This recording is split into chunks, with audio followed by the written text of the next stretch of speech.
What's going on, everybody? John Ott here with you. It is November 1st, 2022, Tuesday. How's everybody doing? This is going to be game 3 of the World Series. I was supposed to work with Griffin Cass today, but don't think there was a way that he was going to be able to stream the World Series. I'm by myself on Twitter Spaces and on the YouTube side. So I appreciate anyone else that follows along as we're going to be getting underway today. So Jose Altuve, Jeremy Pena, Yordan Alvarez, Alex Bregman, Kyle Tucker, Yurley Gurriel, David Hensley, Chas McCormick, and Martin Maldonado will be the lineup for the Astros that are due up first. It's going to be a 2-3-2 format per usual. So the Phillies did their job essentially. They split. Let's take a look at that. So they won the first game against the Houston Astros in the sense of it was a big time comeback with the 6-5 win. And then the Astros, again, they took the lead in the second game and they were able to hold on to it and finish it off in a 5-2 fashion. So we'll see if that ends up staying the case as everyone else is getting ready there on the umpire side. So again, I'm going to have complete game coverage at hopelesssportsguy.wordpress.com following the game today. I'm going to be covering every single game in this series from here on out. And if it goes to game 6 and game 7, hopefully I'll be able to get Cooper Hopkins in on one of those points that we can actually call a closeout winner together. So I'll be on the YouTube side the whole way through. It'll just be between Twitter Spaces, Clubhouse, things like that, as far as getting everything going for the audio side. So it's going to bring up the first batter of the game right now against Ranger Suarez, Jose Altuve, as we're underway here in Philadelphia. And fastball gets lined right to Nick Castellanos and a diving catch to start the game. Where has this defense been? That's what a lot of fans in Detroit want to say, but Nick Castellanos has been absolutely superb in right field. One up, one down on a perfect Rob hit that at least would have been a single, if not maybe a double. And if it would have got past Castellanos, then in that situation where you could have a triple to start, and again, Altuve was one of those guys that was robbed, able to go into the extra innings courtesy of Castellanos, and he starts it off right away here in game 3. So Ranger Suarez loves it, and that's going to bring up Jeremy Pena. First pitch swinging for Pena. It's going to be a tough play for Bryce and Stott. Fields and throws. What a nice play there. 2 pitches, 2 up, 2 down for Ranger Suarez. Dusty Baker must have the marching orders for these players early to swing, and that's what they're doing right now. Is 2 pitches in. Suarez got 2 outs. Jeremy Pena, he caught a fastball. He pretty much popped it right into Bryson Stott, but it was a beautiful barehanded play anyways. He was charging the ball the whole way and finished that one off. So that's going to bring up Yordan Alvarez. Yordan Alvarez has not been extremely quiet, but probably one of those guys that you want to see perk up a little bit in the World Series. But again, his regular season numbers 306, 37 home runs, 97 RBI, 106 strikeouts.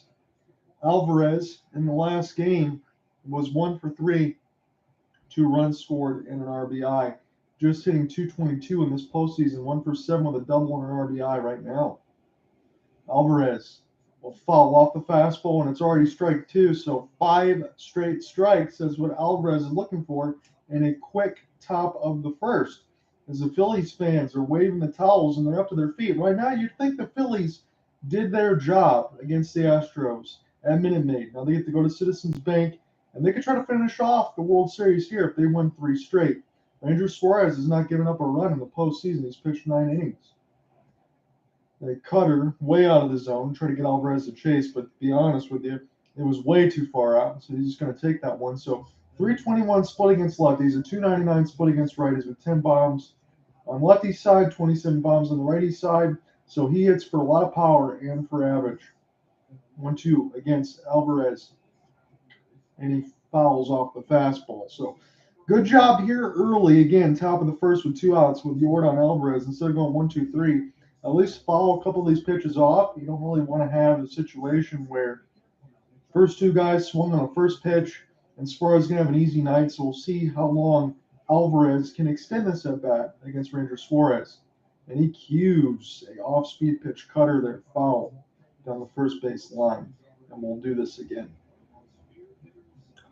So as they said on the Fox side, that's what I'm watching on the Amazon 4K Fire Stick Max, that he is one of the most feared hitters in the league. And again, he's only 25, 6'5", 225 for Yordan Alvarez. So he's got everything that you want as far as a hitter. And he takes the fastball outside. So good eye there by Alvarez. And again, low key, extending this at bat for the seventh pitch upcoming. It's not going to sound like a lot because Suarez got the first two batters in the first two pitches, but a good job by Yordan just to extend everything. So Alvarez gets a sign from JT, and he gets him swinging on a curveball. That's an easy 1-2-3 there for Suarez. And when we come back, we'll go to the bottom of the first where Lance McCullers will be on the mound.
In the middle of the commercial break right now, Ranger Suarez, less than 10 pitches, 1-2-3, as we are scoreless going to the bottom of the first. So I appreciate anyone that follows along on Twitter Spaces and on the YouTube side. I will be here for the rest of the night, and then I will get you hopelesssportsguy.wordpress.com, the actual game story and coverage.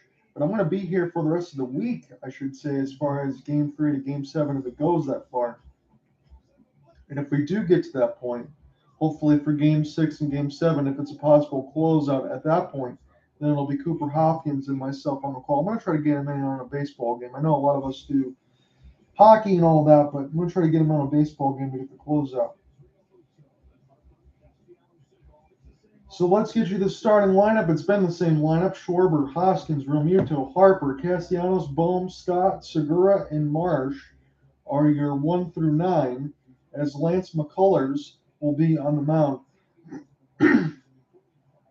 So Lance McCullers, 2 starts in the postseason, 2.45 ERA, 11 innings, 3 walks, 13 strikeouts. Opponents are batting 233 against him.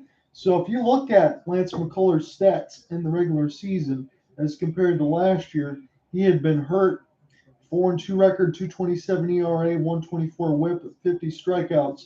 He's got a slider, a 2-seam, a knuckle curve, a changeup, and a cutter. He mainly throws the slider, the 2-seam, and the knuckle curve. And we'll see how Kyle Schwarber is going to handle that against the righty. So Schwarber's got a lot of power. He is prone to some strikeouts here, and that's what can make some things interesting. So in the postseason, 214, 3 home runs, 6 RBI, 815 OPS, 2 for 7 in the series. And that was a hittable pitch there with the curve that kind of hung. And Schwarber watched that one go by at the top of the strike zone at 84. That seemed like a meatball that he could have been able to locate there, but we like to watch it go by. So McCullers last season was 7th in AL Cy Young voting. So he does have supreme ability. And for Dusty Baker's squad, you would think Lance McCullers, if he was completely healthy throughout the year, he probably would be one of those guys that'd be 1A, 1B in behind Verlander. We know the numbers with Verlander aren't so great in the World Series, but that's how good McCullers could be. So curveball way out of the zone. So Schwarber on the 1-1 count, He didn't swing at something that he probably could have smashed, but now he's got himself into a situation where it's 3-1, and you got Rhys Hoskins on deck as we're just underway in the bottom of the first. Houston Astros went 1-2-3, the 3-1 pitch against Schwarber. He's going to take that for a strike. Schwarber wanted to walk. He's going to casually have some words to himself and the umpire, and he goes, you know, you gave him the pitch there from about 6 feet on the outside. And I think that was a good frame job by Martin Maldonado. And one of those situations where, if we're being honest, if you're going between the robotic strike zone, maybe one of those things that the catchers can do that gets taken away, whether or not you feel that should be a good thing or not. So full count against Schwarber, 5 pitches from McCullers, pitch number 6. And this time, Schwarber got the call. So he wanted it the first time. He got it the second time. So the Phillies immediately have a base runner here as we're just underway. Lance McCullers issues the walk. So keys of the game, according to Xfinity and John Smoltz's side and the Fox side, is business as usual. Take the crowd out of the game for the Astros and no crooked numbers for the Phillies and hit the fastball. No crooked numbers for the Phillies would mean this. Their starters have given up 10 runs in a combined 2 games in there between Aaron Nola and Zach Wheeler. That's got to be better. But when Rob Thompson does go to the bullpen, it's one of those situations where they're not giving up a run at all in this series so far. So Rhys Hoskins, again, he's got some big-time power. He's going to be stepping to the dish right now, and he cues a fastball a little bit early as it's an 0-1 count against Rhys. So for Hoskins, his numbers sound like this. 29 years old, 246, 30 home runs, 79 RBI, 169 strikeouts, 72 walks. He is a legit power threat like Schwarber was. Hoskins can step right in and do damage. We'll see what he does with the 0-1. As McCullers going to take his time. He's going to try to outweight Hoskins here, but Hoskins, stone face in that box. He's not budging. Another fastball, a little bit early here for Hoskins, and now it's 0-2. So it seemed like he was pretty close on a couple of those fastballs there. They were toward the bottom left of the strike zone and then toward all the way in the left corner, right near the middle. That's where McCullers' last 2 pitches were against Hoskins. Hoskins just a little bit early. So 0-2 count. Number 2 batter in the lineup for Rob Thompson's squad. Again, he took over at 22-29 as Joe Girardi ended up getting relieved of his duties. So slider, a little bit outside there, about 7 feet away. Maldonado, good block, keeps Schwarber at first. That's going to go to a 1-2 count.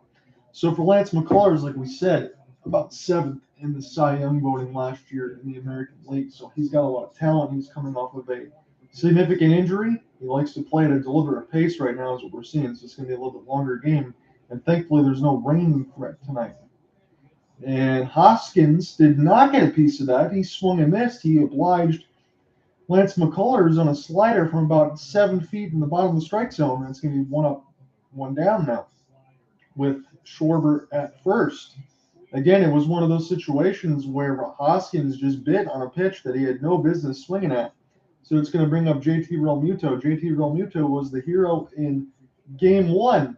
It was the extra innings, 10th inning home run, go-ahead home run at that, the solo shot to give a 6-5 lead. The Phillies came all the way back, down 5-0 to win the game 6-5. And if it wasn't for Nick Castellanos' game-saving catch in the bottom of the 9th, you could have been in a situation where things would have got really interesting, and the Astros could easily have a 2-0 series lead rather than being 1-1. But in the 2-3-2 format, Phillies take care of their business right now. They could finish this off as soon as Thursday night. Again, there's a long way to go between that, but the 2-3-2 format, especially on the baseball side of it, can change things quite significantly in the sense of you do your damage. Let's say you get a 3-2 lead. At the end of it, all you got to do is win 1 road game here again in Houston, and that could be all she wrote. I think that's what the Phillies are probably going to plan for at this point. So JT Realmuto follows up the fastball near the bottom of the plate. I'm going to do it again. 1-1 is the count against JT. JT's numbers are a bit surprising in the sense of, okay, 314 in home games, 237 in the road games, 12 bombs and 50 RBIs to 10 home runs and 34 RBIs. So he loves hitting at Citizens Bank. But what I was going to say was he's got 21 stolen bases. So he's a catcher that's got a lot of wheels considering. He gets busted inside with the fastball, and JT doesn't budge. Lucky it didn't hit him, honestly. 2-1 is the count against the Phillies catcher. Due up next, unless he hits into a double play, would be Bryce Harper. So pitch number 14 will be upcoming here for Lance McCullers. So again, as we mentioned, in between Rangers Suarez and McCullers is a very deliberate pitcher here. So it's going to be a lot longer bottom half of the innings as long as he's on the mound. Fastball dotted near the top left of the box, and Realmuto just stares at the umpire here just to make sure we get a significant idea of where the strike zone is. But again, that was right on the box and right on the dot. Perfect fastball at 96. 2-2 against JT. Crowd is looking on right now. They're feeling good, and I would imagine they would. The Phillies have beat a lot of good teams just to get to this point, more so even than the Astros. 2-2 fouled off, and Realmuto is going to do that again. So how did the Phillies get here? It was a 2-0 series win in the wild card against the St. Louis Cardinals, 6-3 and 2-0.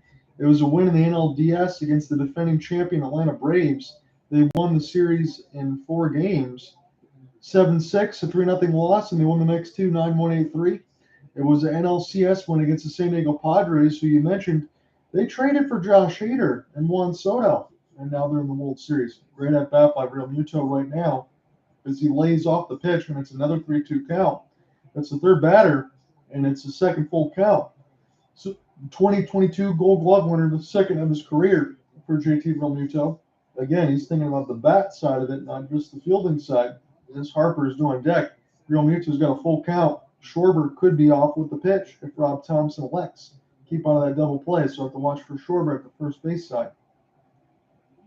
McCullers delivers the 85-mile-an-hour cutter, and Realmuto stays alive. We'll do this again. 17 pitch for Lance right now. 7 pitch at bat for JT Realmuto, so he's doing the job. And again, Kyle Schwarber is also doing the job as well because he was the one on the leadoff that drew the walk.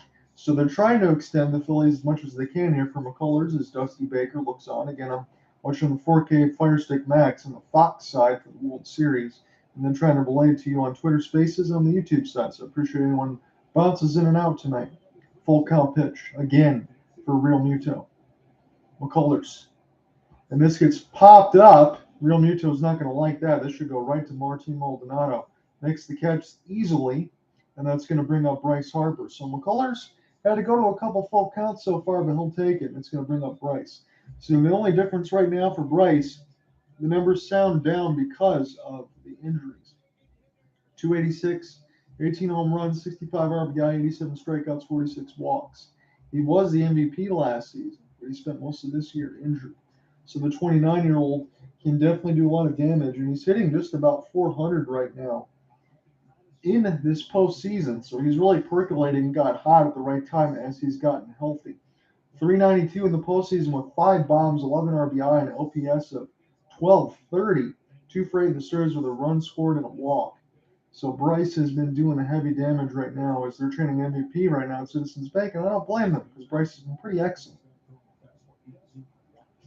So we'll see what happens here from McCullers because his main pitch is not the fastball that he features, although he does throw them. Harper's probably going to be sitting dead red on this, I would imagine, with 2 outs with Schwarber at first. And he launches! Bryce Harper smashes the off-speed pitch. The Phillies got a 2-0 lead. So I was thinking he might be looking for a fastball. He was sitting dead red on the changeup. Bryce Harper was hanging right toward the middle of that left side of the strike zone. They went right in the happy zone. You can't do that against Bryce. And the Phillies are up 2-0. Again, I thought it might have been fastball, but Bryce was still sitting on the same side. He said, I like this off-speed pitch, and why not? It caught way too much of the plate.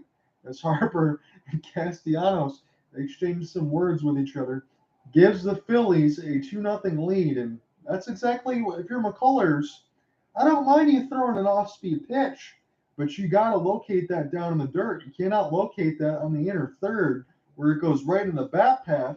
Harper's going to make you pay. Again, he's hitting over 400 in the postseason for a reason. That's his 6th home run of the playoffs. So he's the one guy that's been doing all the damage, and you let him hurt you. So Castellanos now, as the fastball is way out of the zone.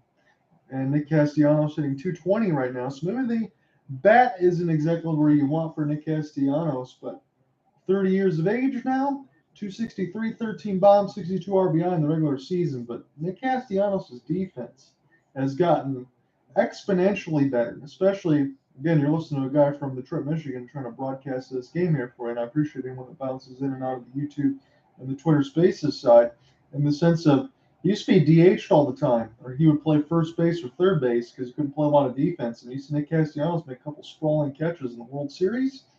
That certainly changes some things here for Nicholas. So 2-0 pitch. Castellanos going to step out, take his time as McCullers not on the same page with Martin Maldonado. 220 in the postseason with 7 RBI.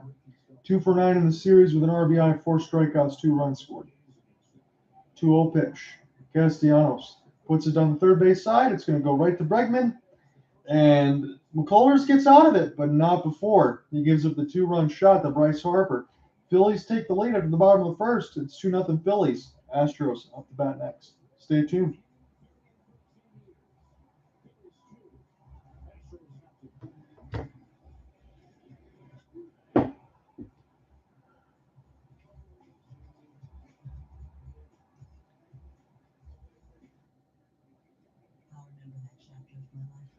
Appreciate anyone that bounces in and out of this World Series coverage. Again, I'm just going to be giving you the play-by-play. And once we get through the World Series for this week, I'm going to try to do my best to download some programs where it's not just my face cam, where you have a bunch of other stats and things on the screen. I don't know how to do all that stuff right now, but I'll guarantee by next week when I get some downtime, not having to cover all the stuff with the World Series, that I'll get that in place so that we keep you guys entertained. Because I know it's hard with just the face cam side, but if you want the play-by-play and the coverage, I'm going to be here all night for that, so you can always listen along while you're doing some other stuff. So I humbly appreciate that, anyone that bounces in and out.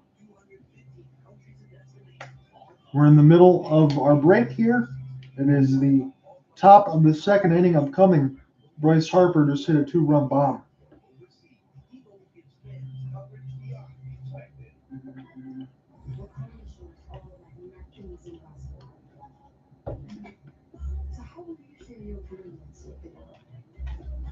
Keep forging your own path.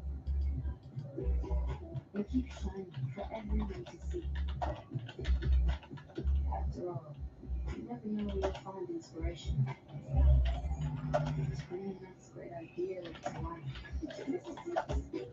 Tomorrow's Sleepers Black Panther Wakanda Forever in theaters November 11th.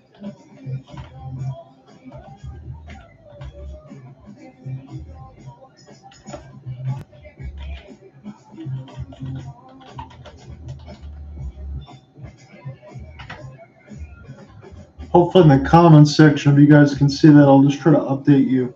If you just missed anything, I'll just do that per inning here, just in case to give you a little summary. And if that does help, if you guys can see that, again, after the World Series and all that stuff is done, I'll get some overlays and things so you're not just seeing the face cam. So I apologize for that. I'll figure out how to do all that going forward, because I kind of have the computer now to be able to do a little bit of streaming here. So I figure we'll try to do some play-by-play. And I'm doing a lot of hockey stuff. I see a lot of people bouncing around the World Series.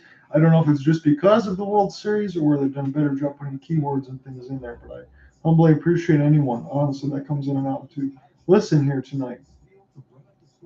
Full game coverage will be at hopelesssportsguy.wordpress.com with the broadcast on this thing. So once we get to the live side, this will be the broadcast that I'll use. We'll get all the files uploaded, so it'll be directly from me without all the extra extraneous stuff. Right? It'll just be the broadcast itself.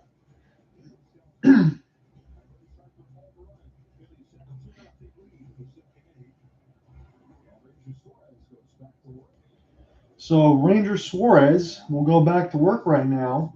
He's got a 2-0 lead. And again, it's 10 innings right now if you want to keep the counter alive for Ranger Suarez, that he's not giving up a run in the postseason, as it's going to bring up the number 4 hitter, Alex Bregman. It's a 1-1 count. Ranger Suarez, again, thankfully, with some brevity, pitches with a much faster pace in comparison to Lance McCullers. So I like that as a broadcast inside of the Bregman. Right to third. It's going to go to Alec Bohm. And that's nice and easy there. Just transfer and throw, 1 up, 1 down. So they're showing NLCS Game 5 right now. Harper with the shot to end up winning that game there. And Harper's already done the damage right now in this game. It's the early but significant blast. A two-run shot by Bryce Harper, courtesy of a Kyle Schwarber walk. And then a few batters later, Harper makes McCullers pay as he hung a off-speed pitch. And boy, did he hang it. And that was blasted down the right field line. So Ranger Suarez will get set to do battle now against the number 5 battle, Kyle Tucker. Again, he was the hero in game 1, and the Astros still lost. They had a 5-0 lead, but don't tell that to Kyle Tucker. He had 3 hits and a couple of bombs. He had 4 RBI in that game as he bats with no batting gloves. 250 in the postseason, 3 home runs, 5 RBI. Again, 2 of them were in game 1 of the World Series. As Suarez gets a questionable fastball call. I'm sure the Astros won't like that one, but again, it's some of those situations where the strike zone early on here, early in the top of the second, has been a little bit inconsistent. And I guess you can say that. 1-1 now. Fastball again. That one was a little closer. And then it's almost dotted, I would say, toward the bottom right of the belt. And it's going to be a 1-2 count against Kyle Tucker. Tucker can do a little bit of everything right now, but he's up against it. 257, 30 bombs, 107 RBI this season. As he cues the fastball right off the fists, and Segura will toss it to Hoskins, and it'll be 2 up, 2 down here for Ranger Suarez. So 5 up, 5 down in totality with 16 pitches. So Suarez kind of fitting the bill right now. As Ken Rosenthal's talking to Bryce Harper again, that beard there is something I can only hope to be able to build like that. So that's pretty sweet. So this is going to bring up Yuli Gurriel, batting right-handed, playing first base here tonight, 38 years of age. So he's a long-tooth veteran at this point. He's not a guy that hits for a lot of power, but he does hit for a lot of contact. He's hitting 342 in the postseason. Gurriel hit 242 in the regular season with 8 bombs, 53 RBI. Only struck out 73 times, so not going to be striking out a whole hell of a lot there for Gurriel.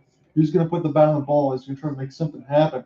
Right now, he's going to try to make something happen for the Astros with 2 outs in the second inning. Suarez gets his pitch, and he works quickly. And swing and a miss on the off-speed yacker there. Gurriel was way out in front. And Suarez, again, early, he seems to be comfortable working with pace. And I could see early why. Now 10 innings trying for 11 scoreless innings in the postseason. I like his pace. I like his conviction. Fastball busted Gurriel inside. He wanted the call, didn't get it, but I still like that placement. Not in one of those situations to go ahead and hit Tucker up deep in the face. Or he's busting up inside, make him think about that, and then set up an off-speed pitch, maybe down and away, or however they want to go to it. Realmuto and Suarez have been on the same page here. 2-2 pitch. And they did. They went with that curveball. It's going to be a tough play for Bum. He bare hands it. He's got no play. So Gurriel's going to reach first base. It's going to bring up the rookie here, David Hensley. So here's the thing for Hensley. He does have some postseason numbers here a little bit that we'll get to. It's just 29 at-bats. 345, 1 home run, 5 RBI, 6 strikeouts, 5 walks. So there's not a lot to go here with Hensley. But again, he is replacing Trey Mancini from game 1. You know, the pickup there from the Baltimore Orioles, battled through colon cancer and things like that. He's replacing him pretty much at this point. And we'll see what ends up happening. 345 in the regular season as they're showing. Not a lot of at-bats. So just not a lot to work with here for Hensley. So this is where the pressure is going to be at its fullest. And he's got an opportunity here with an 0-1 count runner at first as Gurriel reached on the bare hand that Bohm had no play on. 6'6", 190, 26 years old. So he's a big boy out of San Diego, California. Batting 7th right now. Suarez, pitch number 23, upcoming here. It's an 0-1 count against David Hensley. That was a gorgeous cutter right on the black, and nothing Hensley can do about it. Almost busted him inside into the bottom right corner. And now it's an 0-2 count here for Suarez. Again, if he can get through this, about 25 pitches, you would say within the next couple, he's got to feel pretty good. Minimal traffic on the base paths. He fought off Gurriel that reached. Good job by him to fight that one off. They're going to see if he went. He did not go. Tried to reach for that cutter, but he stayed disciplined, and it's a 1-2 count. But it'd be one of those situations that we just talked about with Gurriel. He was able to fight that one off, and Bohm had no play. But one of those situations where you say Suarez made a good pitch, Gurriel just did a better job fighting that one off. So the 1-2 upcoming will be pitch number 25 for Suarez, trying to get through two. And he almost hit him in the legs with the fastball. 2-2 now against David Hensley. Again, he's a guy in the minimum at bats. He does not strike out a lot from what we know. 5 walks and 6 strikeouts and 29 at bats. So early, he's going to show discipline at bat, but how much of those numbers do you want to relate to yourself, right? In that minimum amount, what do you really know about somebody? It's a 2-2 count. It's a full count now. So with 2 outs, Gurriel will be off with the pitch. And if anything happens, it's going to bring up Chas McCormick. Gurriel has decent speed. I wouldn't say groundbreaker or anything like that, but he could go first to third, especially when you're starting with the runner. And we'll see what Realmuto and Suarez want to do against the rookie Hensley. Full count pitch upcoming. And this is right up down the middle. Here's a chance for Gurriel at least to go to third base. And he is going to hold there. So the hit and run was in a perfect spot. Again, it's 2 outs, and it was a full count, so you had to do it anyway. And Hensley delivers as he hits the fastball right back where it came from, right between the second base and shortstop side. So now this will bring up Chas McCormick. Chas McCormick, 27 years of age, 245 batting average in the regular season with 14 bombs. He had 44 RBI, 106 strikeouts, and 46 walks. The one thing that you know about McCormick, even if you throw the bat thing aside, it's the sense of he's got elite speed and he can make up with it on defense. And again here, with runners in first and third against Suarez, 27 pitches, it's an opportunity for the Astros to at least cut into this deficit. At least with a single, you could be able to get the first and third again, considering you got speed on base on both sides. So the number 8 batter will have to wait as they throw over to Rhys Hoskins to check on Hensley. And we'll do this again. So 280 for McCormick in the postseason, so it's about 35 points higher than what he did in the regular season. 2 home runs, 3 RBI, 2 for 5 in the series with 2 walks. So again, a guy with speedy legs being able to get on base a couple times via the walk. That's definitely a sight that you want to see if you're Dusty Baker. First fastball is up high, 1-0 count against Chas. So Suarez, if he can get out of this with 2 more pitches, he'd be right at the 15-pitch marker, which is exactly where you'd want to be. First inning was about as easy as you like as he got out of it with 9 pitches, and that's with Alvarez extending to a 7-pitch at bat. And he gets a friendly call on an inside fastball, and all Chas McCormick can do is smile there, as now it's even up at 1-1. But again, I'll say this. For a guy that hasn't given up any runs within 10 innings in the postseason, a guy that works quickly, and a guy that has dotted the strike zone for the most part, probably going to get some of those calls. That's what we're seeing right now. So McCormick, 1-1. He swings and misses on a fastball. It was 95-mile-an-hour cheese, and it's going to stay at the 1-2 count. He tried to go for the downs, and he missed it. Suarez was able to get him a little late on that one. He probably was expecting an off-speed pitch. He definitely went for the power swing. He just didn't get any of it. So 1-2 now for Suarez, trying to get out of the first and third jam with 2 outs, trying to keep the Phillies 2-0 lead. That was given by Bryce Harper. Fastball up and in, and McCormick spits on it. Good location there, and an even better take by Chas. And we'll do this again. Top of the second, 2 outs. John Ott here with you in the World Series. This is game number 3 of the World Series. It's a 1-1 series tie. And he got the call! Suarez got the call on the fastball, and he punches out McCormick. He leaves the runners stranded at first and third. The Phillies still have a 2-0 lead. They'll try to add to it when we come back in the bottom of the second. Stay tuned.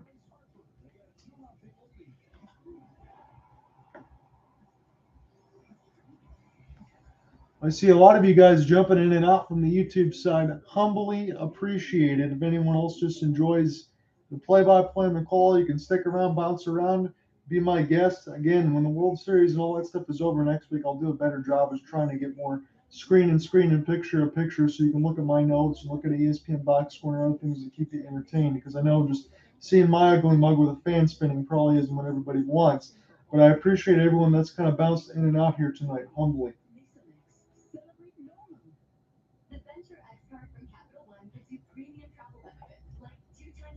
Again, in that comment box, when we get through inning to inning, I'll update anyone that's missed any action, or I'll give you some highlights per particular inning. So just in case you bounce in and out, you'll know what's going on a little bit. My name is John Ott. I'm doing the World Series here for the rest of this week. You know, normally notice I do a lot of live streams on NBA games, NHL games, do a lot of stuff with Cooper Hopkins on the hockey side once a week. So my job pretty much is to give you the play-by-play, and then I'll give you the complete game story at hopelesssportsguide.wordpress.com. If you have any comments, questions, and concerns, let me know. And if anything that you see on the video, it has all the social links and stuff like that you can ever click on. So if you want any other coverage, or you want to request coverage, especially if the World Series and all that stuff is over, please let me know. I'd be more than happy to oblige because I have access to NBA League Pass and ESPN Plus. So anything NBA, anything NHL related, we can definitely get covered. Or if you ever want to work with me on a call or anything else like that, again, I can't pay, but I'd be more than happy to promote any of your content as well. Because again, I'm just getting started myself. The digital age is waiting. When you're running a business, you know not all bars are created equal. So switch to Verizon, #1 in customer satisfaction with small business wireless service, according to J.D. Power. On the network America relies on. Verizon. Buffalo Wild Wings has deals on deals on deals. Like buy one get one half off Wing Tuesdays, buy one get one free bonus Thursdays, and wing bars from $9.99. Order now at buffalowildwings.com.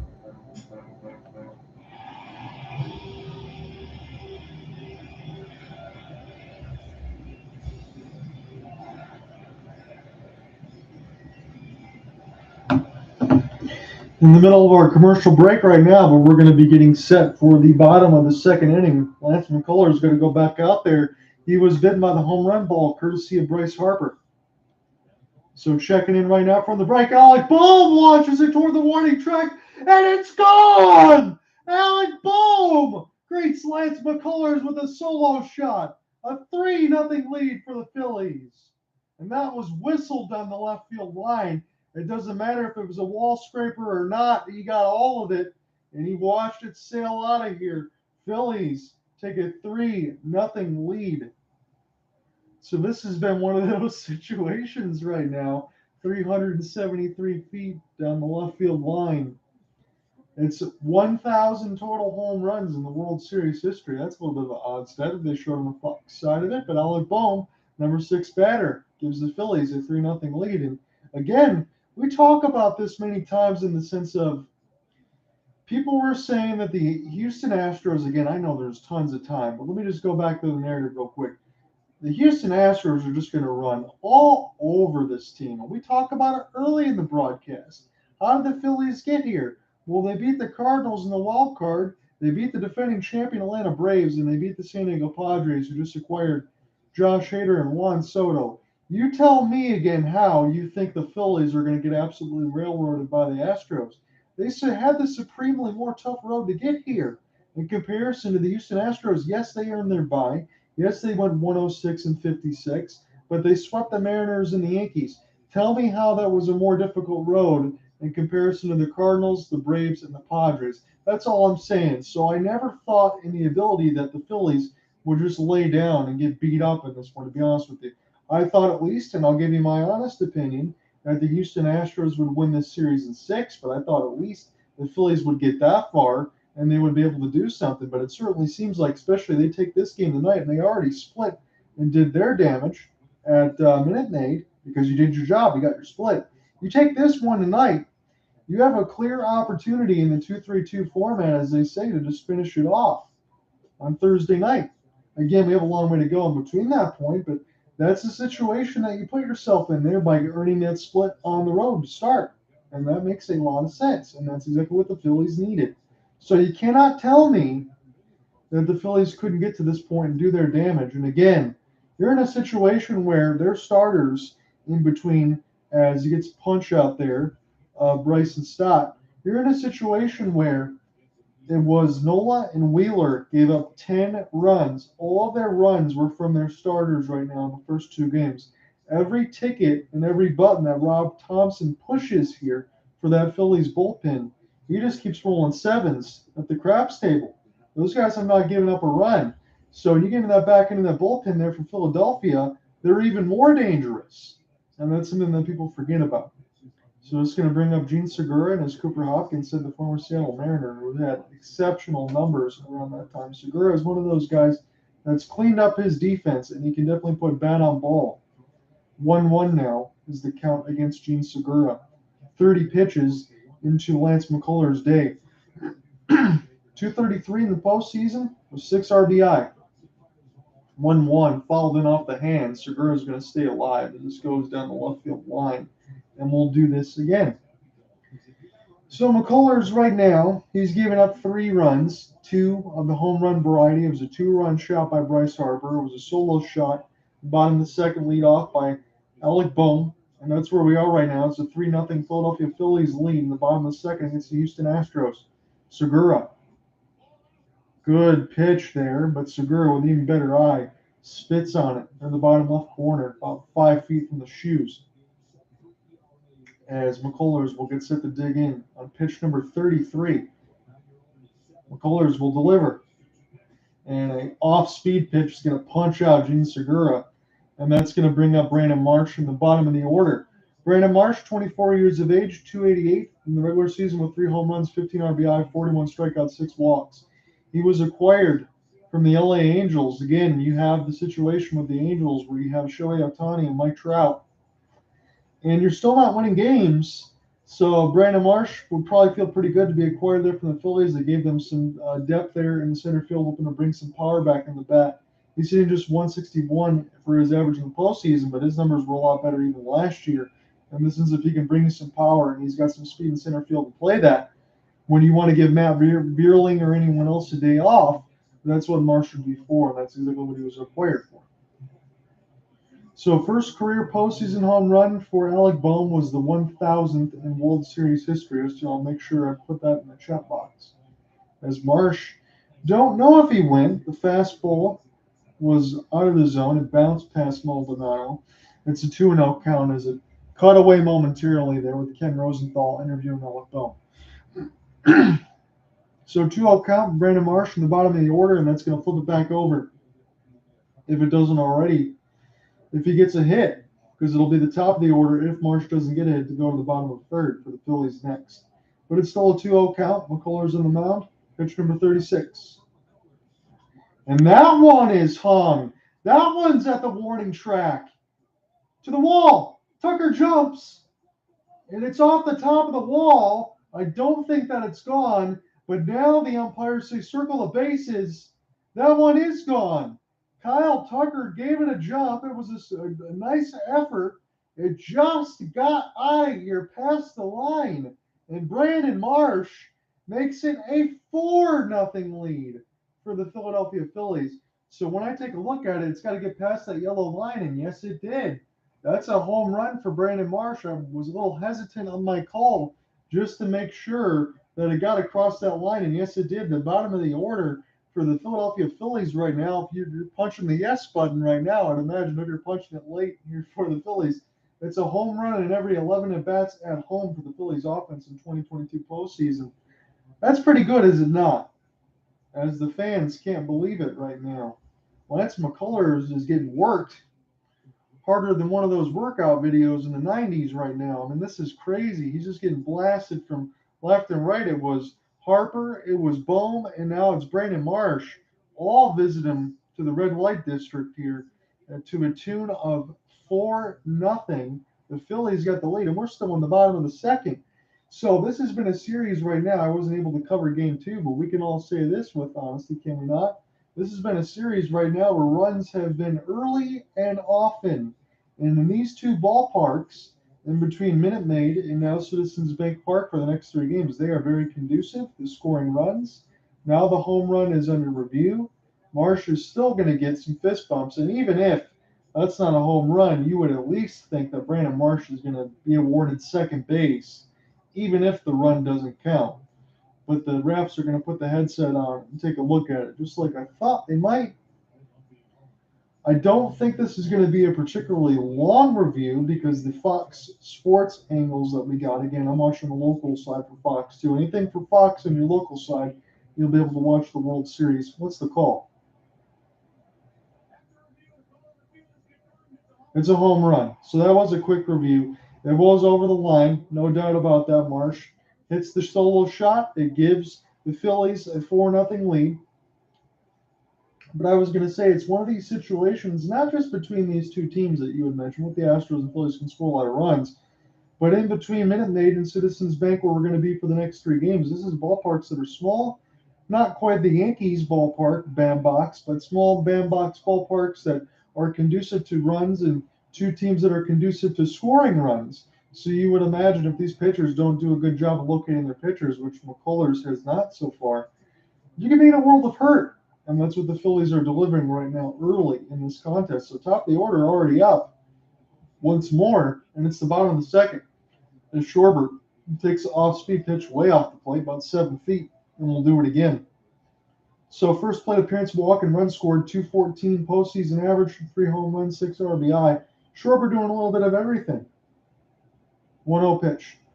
That was a good-looking off-speed pitch, right in on the hands, and Schwarber smartly just watched it go by. Not really going to do much with that right now. All the Phillies are feeling pretty good. So right now, 9 plate appearances, 5 outs, 3 home runs, 1 walk. So that's making the most of your opportunities early right now for Philadelphia. 1-1. Good looking off-speed pitch again. And Schwarber watched it once more. 1-2. It was a cutter just on the right side of the black of the box. And we'll do it again. McCullers needs to settle down a little bit right now and add some length to this starting rotation here for Dusty Baker's squad. McCullers getting set to deliver. He was in the middle of the windup, and he was trying to go with that windup late when Schwarber already called time. So don't know what that's all about. It's going to be Hunter Brown in the bullpen already for Dusty Baker's squad. So that might spell something that Dusty Baker already sees, and McCullers don't want him to go too much more. So 2-2, or just in case things get dangerous, even more than they already are, with a 4-0 deficit for the Astros. 2-2 is the counter for Schwarber. His first plate appearance was a walk. Nobody on base right now, as Brandon Marsh just hit another solo shot. And again, we have time. So Maldonado and McCullers not on the same page here early. Again, it's only the bottom of the second, but in the first, they took time, and in the second, they're taking even more time. Schwarber fouls it off near his foot toward the first baseline, and we'll do it again. He said, geez, I was a little bit early there on the breaking pitch. If I just wait a couple more seconds, I'd get the flight of that bat pad and launch this one out of here toward the right field. Josh Miller is the pitching coach right now for the Houston Astros. Kind of wonder what he's thinking right now and what Lance McCullers is thinking as he continues to shake off Maldonado. 2-2 pitch. Grounded down the first base line. That was foul, but just barely, as Schwarber could have had extra bases with 2 outs. But we'll have to do it again. So John Ott here with you, covering World Series Game 3. It is November 1st as the calendar just turned over. Hopefully everyone had a happy Halloween. I will be here for this Tuesday night, Wednesday and Thursday, and then we have an off day. And if we do get to Game 6 and 7 on Saturday and Sunday, I'll do my best to try to get Cooper Hopkins in on the broadcast.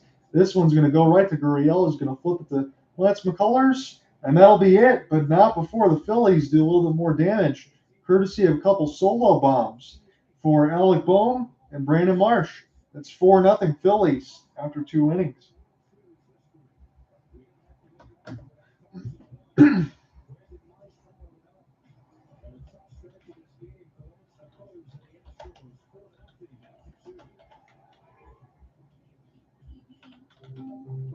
It's the cat.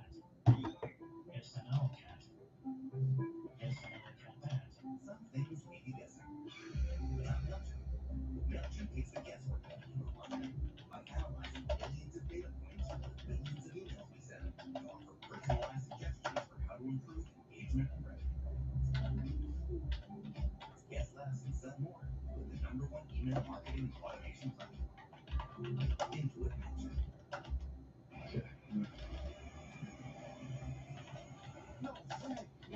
missed your chance to get Francisco Lindor's autograph. Quick hand.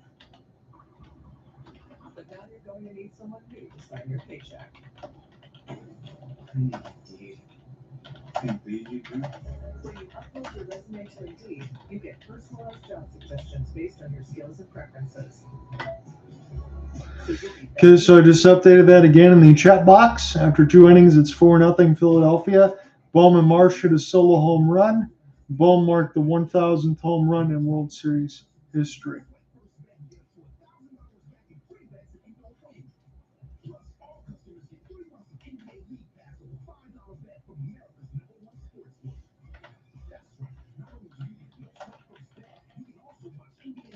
And this will give me an opportunity right now to update this box score.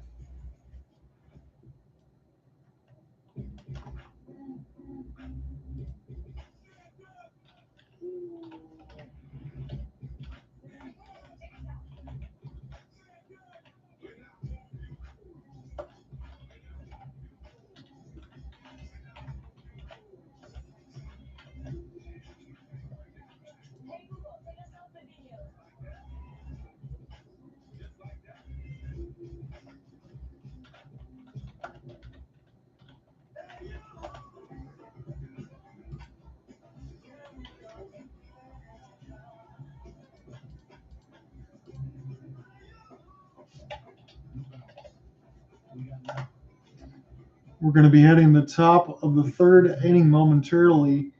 It is a 4-0 lead for the Philadelphia Phillies, courtesy of 3 home runs. There was a 2-run shot for Bryce Harper in the bottom of the 1st, and then Alec Bohm and Brandon Marsh also had solo shots in the bottom of the 2nd to get a 4-0 lead for the Phillies. Schwarber walked, which was why Harper got a 2-run shot in the bottom of the 1st.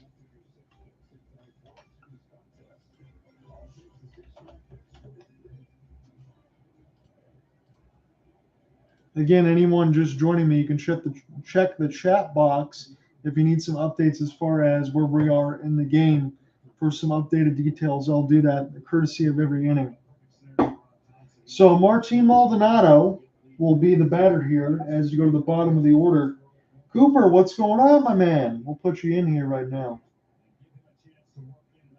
I'm very happy to see you in here, just if it's to hang out a little bit or however else. Again, you don't have to be in here for the whole game. But I'm going to be doing this World Series again. There's going to be no rain for the next little bit here, so that'll be nice to see that we'll actually get some baseball in. Maldonado, it's a 2-3-0 count now, as I just caught up there. What's going on, man? How are you doing? Doing well, sir. And this is a first for us. I think we're joining in for a baseball game, and of course, it's a big one. We're in the World Series. How's the broadcast been so far? It's been pretty unbelievable so far. Again, you and I had talked about Cooper in the sense of how we feel about Philadelphia and their road that they got there right now, and they're really showing Houston how they feel right now, courtesy of the pain train with 3 bombs.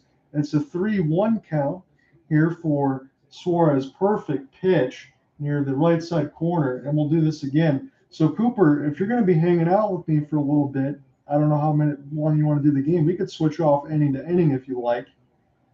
So that way you can call us from my friend, I'm in it for the long haul with you here, and I'm glad that we're picking up in this 4-0 score line. You and I have made our feelings about Houston known, and I know we just missed a strike right there. Count is full. I'll let you take the play-by-play, but yeah, we can have some fun tonight. It's going to be a good game. Perfect pitch by Suarez right on the black. Maldonado has some words with the umpire, but as a former catcher there, you know that was a strike. So we're going to go back to the top of the order. It's going to bring up Jose Altuve, 32 years of age, 300 batting average, 28 bombs, 57 RBI in the regular season, 87 strikeouts, 66 walks. We know what Jose Altuve is, buzzer or not, Cooper Hopkins. He is a flat-out beast. He is one of those guys that can be an absolute turner of the order here and get things going. And the Astros certainly need to do so, down 4-0 early in the top of the 3rd, don't they? Yeah, he's the guy to do it. I mean, you couldn't have said that earlier in the postseason. He was absolutely ice cold, almost 0 for 30, just an unprecedented stretch, really, in his career of cold batting. But he's turned it on, and he is now down at the count, I believe. And I think, John, you might be a couple of seconds ahead of me, so I'll try not to step on your toes here. No, just as it usually is. I probably am a little bit there with the TV feed on the side of it, but again, I'm just happy to have you along with me here. It's a 1-1 count. Altuve is going to follow up the fastball down the left field line, and we'll do it again. So Jose Altuve, as you said, when he was mired in a little bit of that cold streak, how about a 0 for 25 for Jose Altuve in the postseason? That's certainly got to be better. But again, he's a guy, no matter how you feel about the Houston Astros, I know how we both do, but you can say it with certainty. This guy is an absolute first ballot Hall of Famer, and he's got to get this team going right now. Right off Suarez's glove, and Suarez finds it, locates quickly, and transfers to Hoskins. 2 up, 2 down. So it's 42 pitches for Suarez now into the top of the third with 2 outs, and I love the pace that he's been working with. He's been confident. That was a good defensive play right there. Yes, indeed. I mean, Suarez has been so sharp so far, and I'll admit it completely. I'm catching up here after the first couple innings of this game, but I love how he stays calm. The ball goes in and out of the mitt, just bends down, picks it up on one side of the mound, fires across the first in time, 2 down now. So we can have a conversation about this man here, Cooper, in the sense of Jeremy Pena. It depends on how long this inning gets extended. But you thought about it last year, Cooper. It was Carlos Correa in this particular spot. Now you insert a 24-year-old Jeremy Pena, who's done nothing but just give production, 22 bombs, 63 RBI. You got to love what you see from this young gun. Yeah, absolutely. And Pena certainly was a thorn in the side of the Seattle Mariners. We can talk more about that in a second. So 1-1 count is a whiff off the off-speed knuckle curve, and Suarez is going to try to make something happen here. Pena. This goes right to Alec Bohm. He bobbles it momentarily, and there's some good speed there by Pena, but he's called out at first, and Suarez gets through 3 scoreless. Wow, Suarez is just dealing right now. That's an excellent defensive play. I'm getting another look at it. I think John and I are on different feeds here, but of course watching the same thing. And great job there in the hot corner to stay with it. Not the most heat on the throw, but gets it over in time. And the Phillies are cruising right now up 4-zip. Hey, I appreciate it, Cooper, again, as always. I know we're in the middle of the broadcast. I was supposed to work tonight with somebody, and then they end up saying, how are you actually getting the feed? I don't have access to it.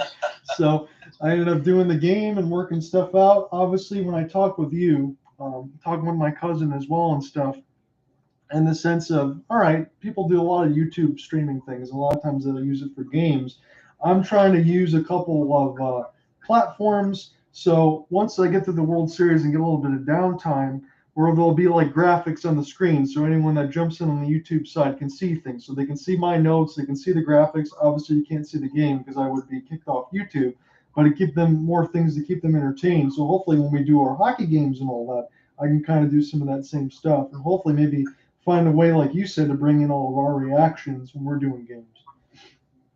Yeah, I think there's some room there to get creative, and I know you've put a ton of legwork into the universe of the hopeless sports guy, and I'm just another hopeless sports guy along for the ride here. And I'm glad we're doing some baseball. I know we got the commercial break here, but and I'm just asking for myself. So be as relaxed as you want to be. Can you catch me up? How did we get to 4-zip? So it was one of those situations where Suarez, again, very good early. It was 9 pitches to get to the first. Alvarez extended it 6 more. It was going to be first 2 pitch outs. And then Schwarber walks in the leadoff. Bryce Harper comes up, hits a 2-run bomb, absolutely smashes it to right field. And then same thing for Suarez in the second. It goes to Alec Bohm, the number 6 hitter, and then the bottom for Brandon Marsh. A pair of solo shots for both of them. And something they showed on the Fox side that was really interesting. Bohm's home run to make it 3-0 at the time. It was the 1,000th home run in World Series history, but it's a 4-0 score now as we get to the bottom of the third.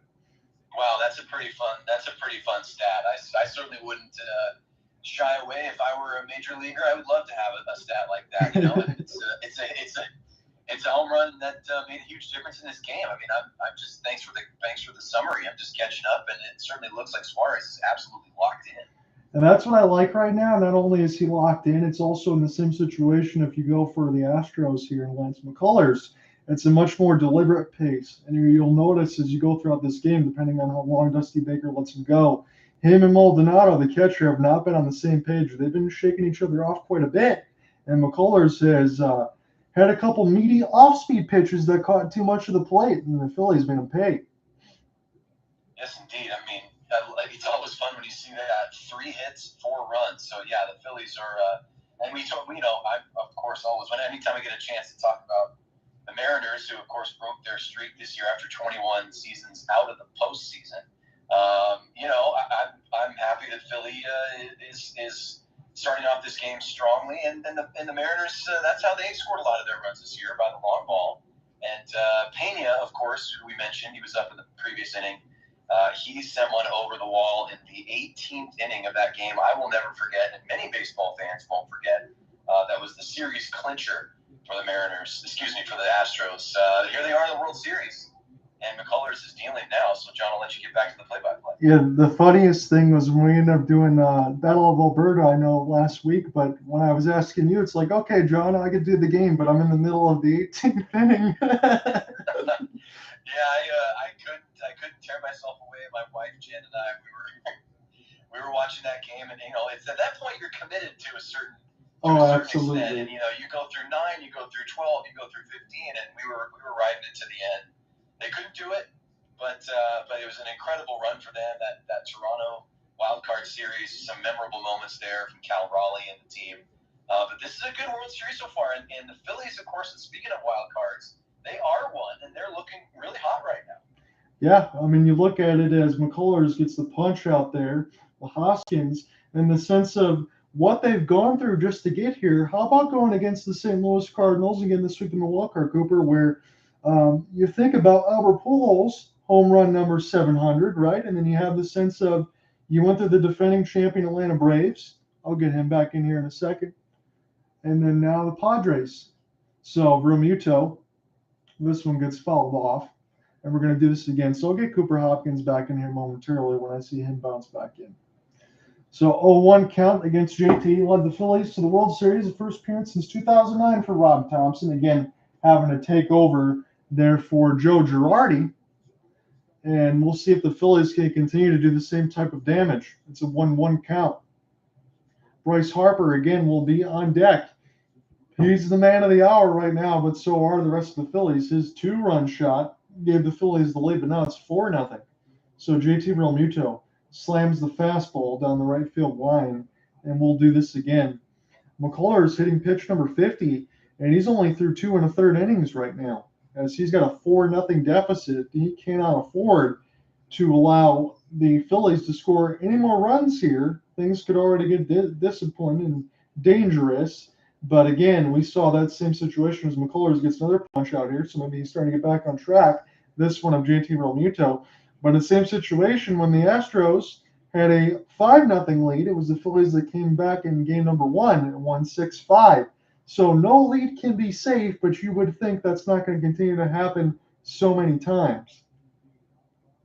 Again, I appreciate anyone that's followed along on the chat part of the section.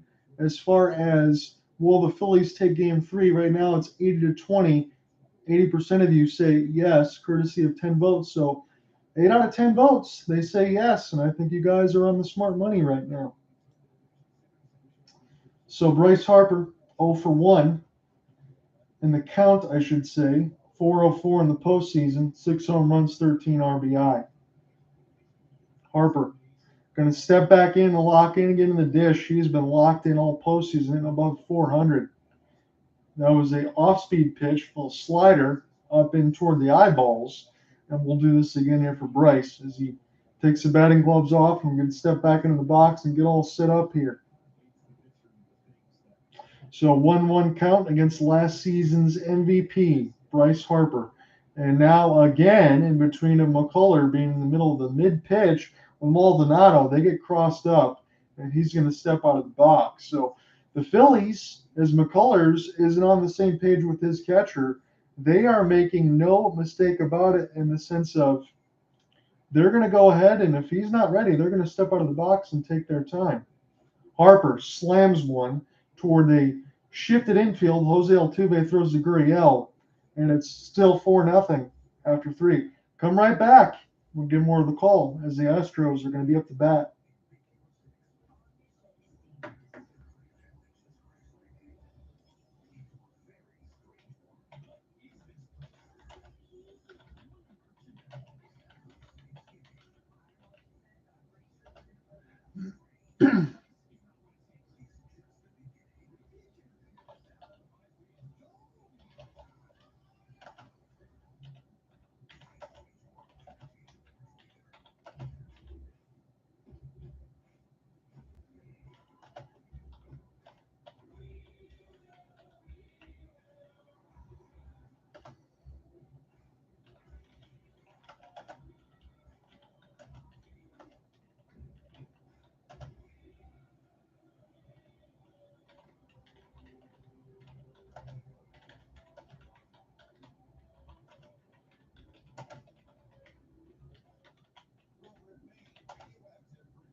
I'm going to make sure that I set this.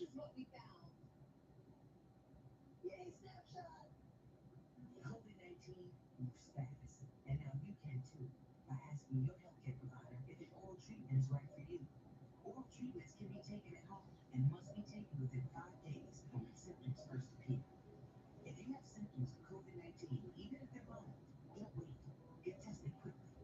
If you test positive and are at high risk for severe disease, act fast. Ask if oral treatment is right for you. COVID-19 moves fast, and now you can too.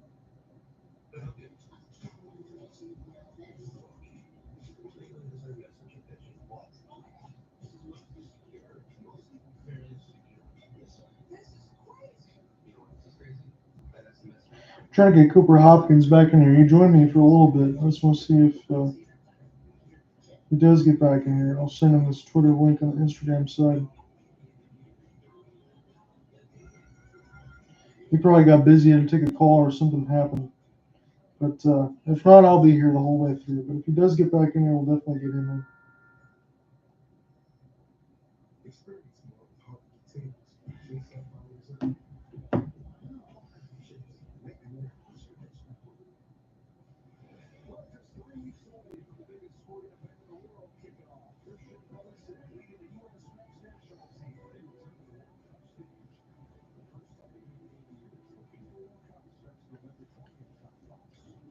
Appreciate everyone that's bounced in and out of the YouTube side. We're close to a minute and 10, or an hour and 10, I should say, of our YouTube side of it. And again, always let me know what you want me to cover. I got full access to NBA League Pass and ESPN Plus. The World Series is done. So first pitch here for Suarez against Alvarez, and that one's fouled off down the first base line. We're going to do this again. If Cooper Hopkins does join me back in on the Twitter Spaces side, we'll get him across, and we'll probably try to exchange some roles here for play-by-play in color. As I see Cooper's back in here, so I'll get him back in here now. So Suarez right now, 3 innings pitched, 2 hits, 3 strikeouts. It's looked pretty good right now. As far for Suarez, it's looked pretty good for the Philadelphia Phillies. They got a 4-0 lead, and Yordan Alvarez, one of the most dangerous men at the plate, is down behind in the count 0-2. Pitch number 48 getting set here for Suarez against Alvarez. Busted him inside with the fastball, but good take by Alvarez as he spits on that one and lays off. So Alvarez, one of those situations where 37 home runs, 97 RBI, and he's batting .306. So he can do a little bit of everything. He can hit both sides of the plate. It doesn't matter who he's up against. It's a 1-2 count against Alvarez. And the cutter is way down low, and it's 2-2. Suarez will be about halfway through his night, you would imagine, if you still have the 100 pitch counts. Again, it's a World Series, and that might change a little bit, but he'll be about to throw pitch number 50. We're watching this on the Fox side. Again, if any of your local side of it, that's where I'm streaming this right now at the 4K Fire Stick. Again, just be happy to be joined by Cooper Hopkins as we take in Game 3 of the World Series. Again, in baseball, this is a 2-3-2 format. So if the Philadelphia Phillies handle their business, they could be well on their way to finishing this thing off on Thursday, although there's a long way to go in between that point. Full count. Alvarez will swing at it, and this is going to go right to Hoskins. He's going to step on the bag, and they get a dangerous hitter out. It's 1 up, 1 down here for Suarez in the 4th. Yes, indeed, John. Anytime you can get Suarez out quietly, you've done something right, and the Phillies certainly did their nice routine play for out number 1. And apologies for dropping off so long there. The trip ups of our modern world, my friend. Sometimes we don't notice our phones are on 1%, and then we go find our charger and we plug in our phones and we get back on the broadcast. So here we are in game number 4. I know how that goes. I'm going to have to do that probably before this game is done, because these baseball games tend to run a little bit longer than our hockey broadcasts here, Cooper Hopkins. So the phone batteries can't last as long as they used to. Yes, indeed. Well, I've got the juice flowing now. Of course, I misspoke a moment ago. Game number 3 with the series tied 1-1. And back to John's play-by-play with Suarez dealing to Alex Bregman. So Alex Bregman, pretty good in the postseason right now. 308 average with 3 home runs, 9 RBI. He just admitted to Ken Rosenthal to start the World Series that I'm actually healthy, and that's why I'm feeling good and able to produce. And you can't put a price on that right now. Again, for the Houston Astros, regardless of how you feel about them, he's one of the same situations there with Altuve and Bregman. Where Bregman's been there, they've done that. It's been those initial picks that have brought them from a 110 loss team to a team that seemingly makes the World Series every couple of years, and Bregman's a huge piece of that. He's been in the middle of the order right now, 1-2 count. And a good-looking off-speed pitch there for Suarez, but in better eye by Bregman, 2-2 now against Alex. So for this season, the 28-year-old, again, you got to keep in mind here for Bregman and for Kyle Tucker in the next couple of seasons there, they're going to be doing some lengthy picking up the bag and getting some money allocated toward them. As this one's fouled on the first base line, I thought, but Hoskins made a great play to Suarez, keeps that one alive. It's 2 up, 2 down here in the fourth. Well, yeah, John, and of course, this is where I'm caught up, and I'm I would say about 10 seconds behind you on the feed for reasons unknown. I'll have to call the folks at Apple and ask them why their Apple TV boxes are on a delay. But either way, great stop by the first baseman there on a chopper down the line. Suarez covers with relative ease, and 2 away now, still 4-0 Philly playing here at home. So if we're good here the rest of the way, Cooper, you want to take the fifth, and then we can just alternate? Sure, and as always, I'll have to test your patience as you're going to see. No problem. You're living in the future, my good man, and just bear with me, and we'll make sure we relay all the action to the folks listening. All right, that sounds good to me because it'll save my voice too. Because I think at least for baseball, we were enjoying the NHL two-man broadcast, but I think for baseball here, Cooper, it's more than necessary to save all of our voices if we're going to be calling multiple games. Yes, indeed, absolutely. I know I got to invest in some Hall stock because I've been purchasing more and more cough drops lately. And I know we're moving along here at the top of the fourth with Tucker, the right fielder for Houston, down to the count right now. He drove that one pretty deep toward the left field center corner track, and it was picked up there by the outfielder Brandon Marsh. So Suarez gets through 4, and he's looked good, Cooper. Bottom half coming up. Yes, indeed. Marsh had to get on his horse there a little bit, but ultimately settles under that ball and closes it down in the left center field gap. And we're going to the break, bottom of the fourth coming up. And so far, what can we say about number 55 who's been on the hill for the Phillies? I think Suarez has looked really, really strong tonight.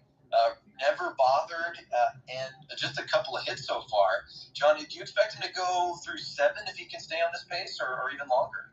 I would say 7 is a real definite thing. When I ask people that all the time, again, I know I'm probably a little bit older than you are, but in the sense of even now, these guys really don't go 7 innings much anymore, but I would expect in the World Series the way that he's dealing, he would have to, because when I think about, Verlander, Scherzer, some of those horses back then, they'll go the full 9, no problem. But I say he's on the pace for 7. He's looking good. And the one thing that you want to note right now for Suarez, that's 12 scoreless innings now in the postseason and climbing here for Ranger. Yep, he is on point, and this is exactly what Philadelphia needs. I'll be interested to see if they can pad the lead here because in each of the 2 games of the World Series so far, Houston has scored 5. And if we do our quick mental math, if Houston were to meet that total again, the Phillies would be in a tough spot. So a little more insurance, even though you'd feel relatively comfortable most of the time with a 4-0 lead. John, I think it's safe to say that Philadelphia wouldn't mind racking up a few more runs on this scoreboard. No, and you certainly look at it in the sense of, again, I bring it to you because I saw it on the RotoWire side, the over-under is sitting at 7.5. I think we're going to smash that, Cooper. I feel pretty confident about it. Yeah, absolutely. I would have taken the over if I would have seen 9.5. I'm sure we're going to see a lot more action tonight as we hit a few commercials. But, John, has anybody else stood out for you on the Houston side? I know they've been struggling at the plate so far. Has anybody, we're just talking about, ball speed off the bat. Has anybody made really solid contact tonight? Anything stand out to you? I'm going to be honest with you here. Other than the number 7 batter, the rookie, David Hensley, that made like a pretty nice play and got a hit, I can't say that there has been one. I think the one thing that everyone's got to look at that needs to improve, again, I hate to just pick on Jose Altuve, but it's got to rest on his shoulders. He's at the top of the order for a reason. He's got the numbers to prove it through his career. He's the one that's going to make the engine go, and that's what the Houston Astros need. Yeah, agreed. As we often do, I think that now that he's sort of gotten the monkey off his back, when you're in a game like this, 4-zip, your coaching staff and manager are looking at you, the wily veteran, diminutive but so strong. We'll see if he can get that bat warmed up tonight. But for now, we're heading to the bottom of the fourth. And I think, John, if you don't mind, I'll take the pitch by pitch and we'll swap it out. Do you think that's all right? Go ahead. Yes, indeed. Well, we got ourselves an exciting one here, and we're just getting on the Fox feed the award, the Roberto Clemente Award, awarded to Justin Tucker of the Los Angeles Dodgers. So congratulations to Tucker. And right now, McCullers is back up on the hill. 55 pitches, ahead. Pardon me, behind the count. 1-0, but then drops in a breaking ball right there that is swung on and missed by Castellanos, who's 0 for 1 tonight. So we're 1-1 in the count to Nick. So far in the postseason, batting .216. Looking to up that average right here as McCullers winds and fires. This ball is swung on and missed. A nice 85-mile-per-hour breaker just on the outside black. Count goes to 1-2. John, while I'm looking at McCullers here, waiting for this 1-2 pitch to come in as he rocks back and delivers with that right hand. This one fouled off, a breaking ball below the zone, but Castellanos makes contact, fouls it off his shoe. I'd love to, this is what's fun about baseball broadcasts. I'd love to get your thoughts on the World Series patch, which you can see on the right sleeve and the right side of those new era baseball caps. Let's just talk about the aesthetics. It makes me think of the Uni-Watch guys as Castellanos rocks this one to shortstop, but a routine play there as Pena picks up and throws across in time for out number 1. But you can't help but miss those things. Those are some big patches, John. Any thoughts on how the Unis are looking with that World Series insignia? They always look a little sharper, and you always get the heart racing a little bit more when you're playing in the World Series, Cooper. And these are two good teams. It's going to be fun to watch. Yeah, absolutely. I agree. And boy, those Nike jerseys, things have changed over the years. So long, Majestic, the company that manufactured those jerseys. And I remember some folks getting up in arms with the Nike logo now being so prominent on the player jerseys. But this is the world we live in. Marketers have had their way, and Bohm is now standing in the box. The right-handed batter watches an 86-mile-per-hour breaking ball sail well wide. The count is 1-0, and of course it's probably 1 and something else for John because he's about 12 seconds ahead of me. Put one away here in the bottom of the fourth. This Bohm puts a drive into this one, but not going to have enough distance to make it to the warning track, and settling under it for the out. And John, actually, you know what? This is going to show my lack of expertise. Who's settling under that in center field for the Astros tonight? So for the Astros, it's Chas McCormick. He's got a lot of speed, and he's got some elite defense. Yeah, thank you very much. I apologize for not. Apparently, I need to put a lot of chargers in the strip underneath the couch here. I've got my laptop, but it's not fired up at the moment. So I'm going to rely heavily on John Ott, who I know has all the details, probably at your fingertips if I'm guessing correctly. So Stott now in the box, left-handed swinger, is looking at an 0-1 count as the inside breaker. McCullers heavy on the breaking balls tonight, but he catches the zone there and ahead in the count with 2 down here in the bottom of the fourth. And Stott knocks this one to first base. Should be a nice routine 1-2-3 innings. McCullers jogs over to cover, and we are already out of the fourth, John. It remains 4-zip, no runs, no hits, no errors. No men left on, of course. 3 hits for the Phillies, 4 runs, 2 hits for the Astros. Nothing on the scoreboard so far as I head to a Budweiser commercial. I'm not sure what you're seeing, John, but good night for the home team so far. Yes, it has been.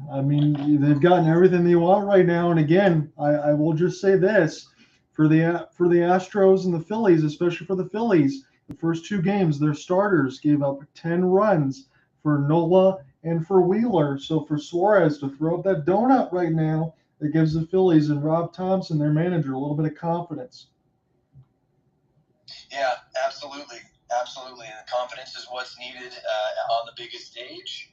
And confidence is coming, I wouldn't say in bunches right now, but to start the game the way the Phillies have after losing game number 2, and then with the rain out yesterday, you'd wonder. It makes the fans wonder, probably makes the players wonder as well. Are we going to be able to pick up where we left off and improve our game? The Phillies have. They look really solid halfway through this contest. Yes, they do. I mean, they don't look any worse for wear. I know there's one of those old adage questions in the sense of who does an off day favor? Well, it certainly hasn't changed either one of these teams. And again, we've seen a lot of early runs throughout these first few games. So we'll see if that's going to continue to be the case and whether or not one of these teams is going to have another huge comeback. Because again, let's go back to game one here, Cooper. When you think about it, I know we talked a little bit in the hockey intermission, but I just couldn't believe my eyes of what happened in that one. And we're just trying to see how that shapes out the rest of this series right now. But Philadelphia looks no worse for wear. Yes, indeed. And listen, my friend. I now I feel very guilty because I had the technical issue earlier. I just got a kind of an unexpected message. Everything's fine, no emergency, nothing negative. I actually need to drop off the broadcast again for a little bit, but I will rejoin you if it's okay. Probably a couple innings from now. So apologies for being so hit or miss here. But if it's okay with you, I'd love to jump back in midstream in a few minutes. Whenever you can, go ahead, man. Appreciate it. All right, pal. Enjoy the broadcast. And thanks again for letting me jump in here. I think I got 3 batters in. But we'll team up again shortly. So enjoy it. And I'll be back with you soon. Sounds good. All right. Thanks, pal. All right, so we're going to go back into the action right now. We are in the top of the 5th inning. It's the Astros and the Phillies. The Astros need to get something going right now. Again, it's getting to that point in the ball game. They got 12 more outs to work with here pretty much. Well, let me again say I should do my math in the sense of how many more outs. Another 15 outs in the sense of it. But Gurriel and Suarez, and it's set to do battle right now. Gurriel was one of those ones that hit it right off the fist down the third base line, and Alec Boehm tried a barehand. It didn't have a play. That was his lone single in the second. Cooper Hopkins is going to join me again a little bit later throughout this broadcast. He's able to bounce in and out. It's always good to have my hockey co-caster in there and sense and partner in crime, Cooper Hopkins, joining. So anytime he can, we can switch off and things like that are fun. So Gurriel right to the second base side for Segura. No problem here for Suarez. He looks pretty filthy right now through 4 1/3. It's 60 pitches in for Suarez's night, 4 1/3 scoreless right now. I hope everybody that's jumped in around the YouTube side, again, I know it's just my ugly mug on the side of it. I will work as far as when this World Series is done, trying to get more overlays and stuff so you can see my notes and what I'm looking at in the box score to keep you guys entertained. But the audio and everything else is what you can keep in your pocket while you're going ahead and doing other things. So I appreciate anyone that's bouncing in and out throughout the broadcast. And we'll get Cooper Hopkins back in here shortly. So David Hemsley now, 1 for 1 with a single in the second. See if Hensley, the rookie, can get something going. Again, I'll scroll back down in terms of my lineup here and see where we're at. So we're number 7 in the batting order, and it'll be Chas McCormick and Martin Maldonado. But Maldonado only if we get a runner on base. Hensley will slam the fastball a little bit toward the first base line, and we'll do it again. Still 0-2 against the rookie. Again, 1 for 1 in this contest.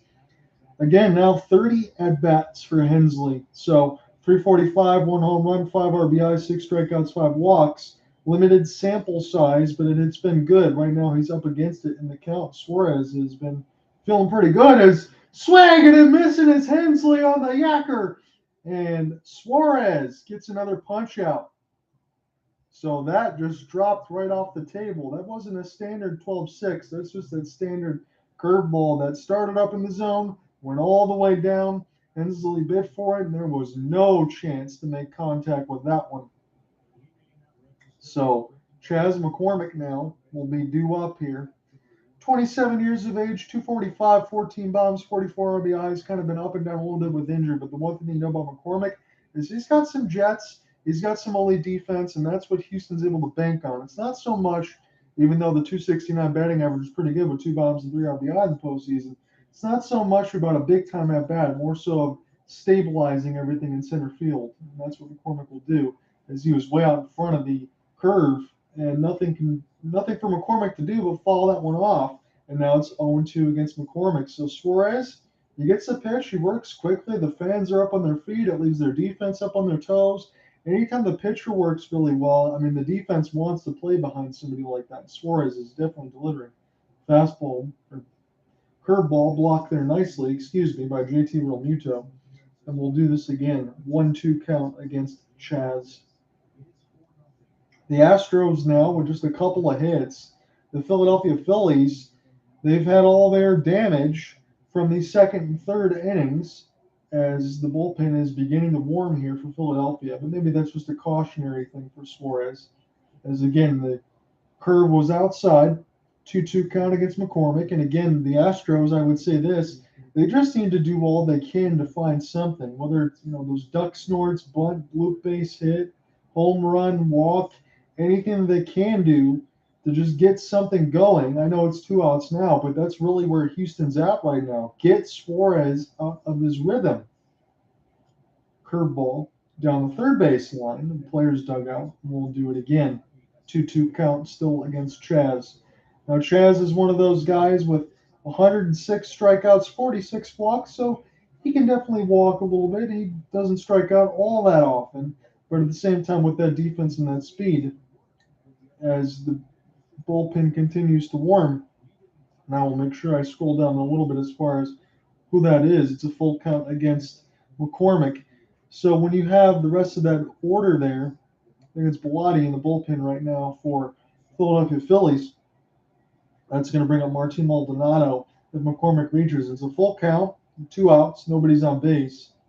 And McCormick draws the walk, so he did exactly what he needed to do right now, just to keep it alive. If nothing else, make Suarez throw a few more pitches, even if you don't get anything out of it, just to get him out of the game a little earlier. I mean, that's kind of where you have to be right now if you're the Houston Astros. And if you're Philly, I mean, you don't really change much of anything right now. 4 2/3, no runs allowed, four strikeouts, and 3 home runs in the first 9 plate appearances for Philadelphia. So they were doing the damage early, and just like a lot of the game that we've had so far through the World Series and its series entirely, a lot of the damage has been done early. And with the exception of the Houston Astros not being able to hold the 5-0 lead, the team that's done the damage early now for the last couple of games in Game 2 and Game 3 so far, with the top 5 and 2 outs, that is how they're holding Philadelphia feels that they're in good distance right now with 4, especially with the back end of their bullpen that hasn't even given up in a run yet. So Maldonado, throw over there for Hoskins. He had to jump against McCormick to go ahead and make sure he got that one. So it's an 0-1 count still against Maldonado. Chaz McCormick is in at first right now. John Ott here with you for Game 3 of the World Series. Again, I'll be joined by Cooper Hopkins shortly. He had to bounce in and out a little bit. So again, anytime we get him back in there, we can flip through half innings or full innings or however you want to do that. And I'll be glad to join up with him toward the end of this contest once more time. So Maldonado now. It's a 1-1 count. We'll see if Chaz wants to take off here. He's got the elbow glove in the left hand, which a lot of these guys have now, just to make sure when you're sliding into that second base bag or wherever else, you're not jamming that hand and doing some significant damage to it. 2-1, still against Maldonado. McCormick, they'll be keeping an eye on him at first. Houston trying to make something happen with 2 outs. Jose Altuve will be sitting on deck. He's 0 for 2 right now in this contest. Suarez getting set for pitch number 74 as Rob Thompson looks on. Maldonado waiting on the 2-1. This is right down the shortstop side. Pass stopped. That's going to get McCormick at least, I believe, to third. And Maldonado is on base, and that will give Jose Altuve a chance with 2 outs as Rob Thompson looks on. Again, he just wants to make sure that bullpen is ready to go. Jose Alvarado, I know it's the top of the 5th inning, but he's one of their better bullpen arms. You saw this several years ago when Terry Francona and then Cleveland Indians had Andrew Miller, right? They weren't even afraid to throw their closer out in the 6th inning to be able to get some outs. These are high leverage outs. These are outs that Philadelphia needs. So one more batter reaches. I wouldn't be surprised if Rob Thompson goes to Alvarado if he feels like that's the best matchup to go to at this point. So Maldonado at first. They still have McCormick at second. I guess he didn't feel like it was feasible to go from first to third, although he could have. So runners on for Suarez, 4 for 21. And everyone else 0 for 11. As Altuve is going to get set to dig in. right now, I'm not going to lie to everybody. This is a critical at bat here for the Houston Astros. With 2 outs in the top of the 5th, Jose Altuve can have a chance. He started 0 for 25 in the postseason since he's 7-17, longest hitless streak to start the postseason. He's been hot or late. He's got a chance right now for the Houston Astros to get on the scoreboard with runners at first and second and 2 outs. He gets busted in with the fastball as Altuve bails out of the way. 1-0 count against Jose. Again, 300 batter in the regular season, 28 bombs, 57 RBI. He had a couple stretches over the last couple World Series where the defense has been kind of inadequate here, but one of those situations where his bat has always been available. He pops this one up. Big time chance for Hoskins, and he gets it. Altuve, he did not deliver in the clutch there. And the Phillies strand runners at first and second. They're going to be due up here in the bottom of the 5th. Come right back.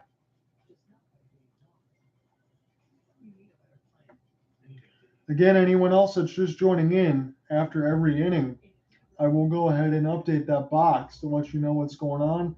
I appreciate you guys that have voted in this poll. And as far as I said, again, when we get past the World Series after next week, I'll do my best to go in some of these streaming services to where I can actually have more than just my ugly mug on there, where you can see like stats, box score, my notes, there's all this stuff on the side, so that way it has multiple windows and has things for you to look at during these commercial breaks to be able to keep everything all together. So I appreciate you guys following along. Let's jump in and out of YouTube. I know there's been a lot of you guys that have jumped in and out, and I humbly, humbly appreciate it.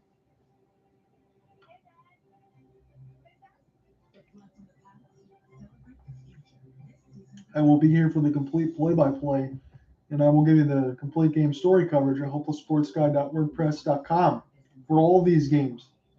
I'm going to be doing the broadcast for tonight, tomorrow, Thursday, and then if we get the off day for Saturday and Sunday and it's still going, I think that's when Cooper Hopkins and I will be able to go the full way through and call a World Series game.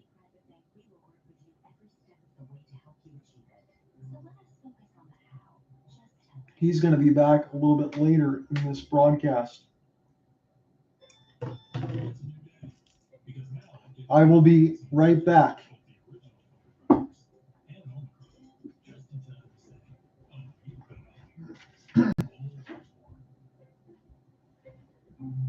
Today, let's paint with Bear Dynasty so that you can be proud of your balls. Go ahead. It's also scuff resistant. Bear Dynasty, the best of Bear, exclusively from Depot.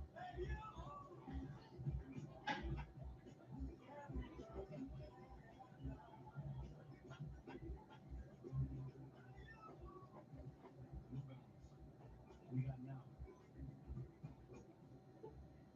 When you're running a business, you know not all bars are created equal. So switch to Verizon, #1 in customer satisfaction with small business wireless service according to J.D. Power. On the network America relies on. Verizon.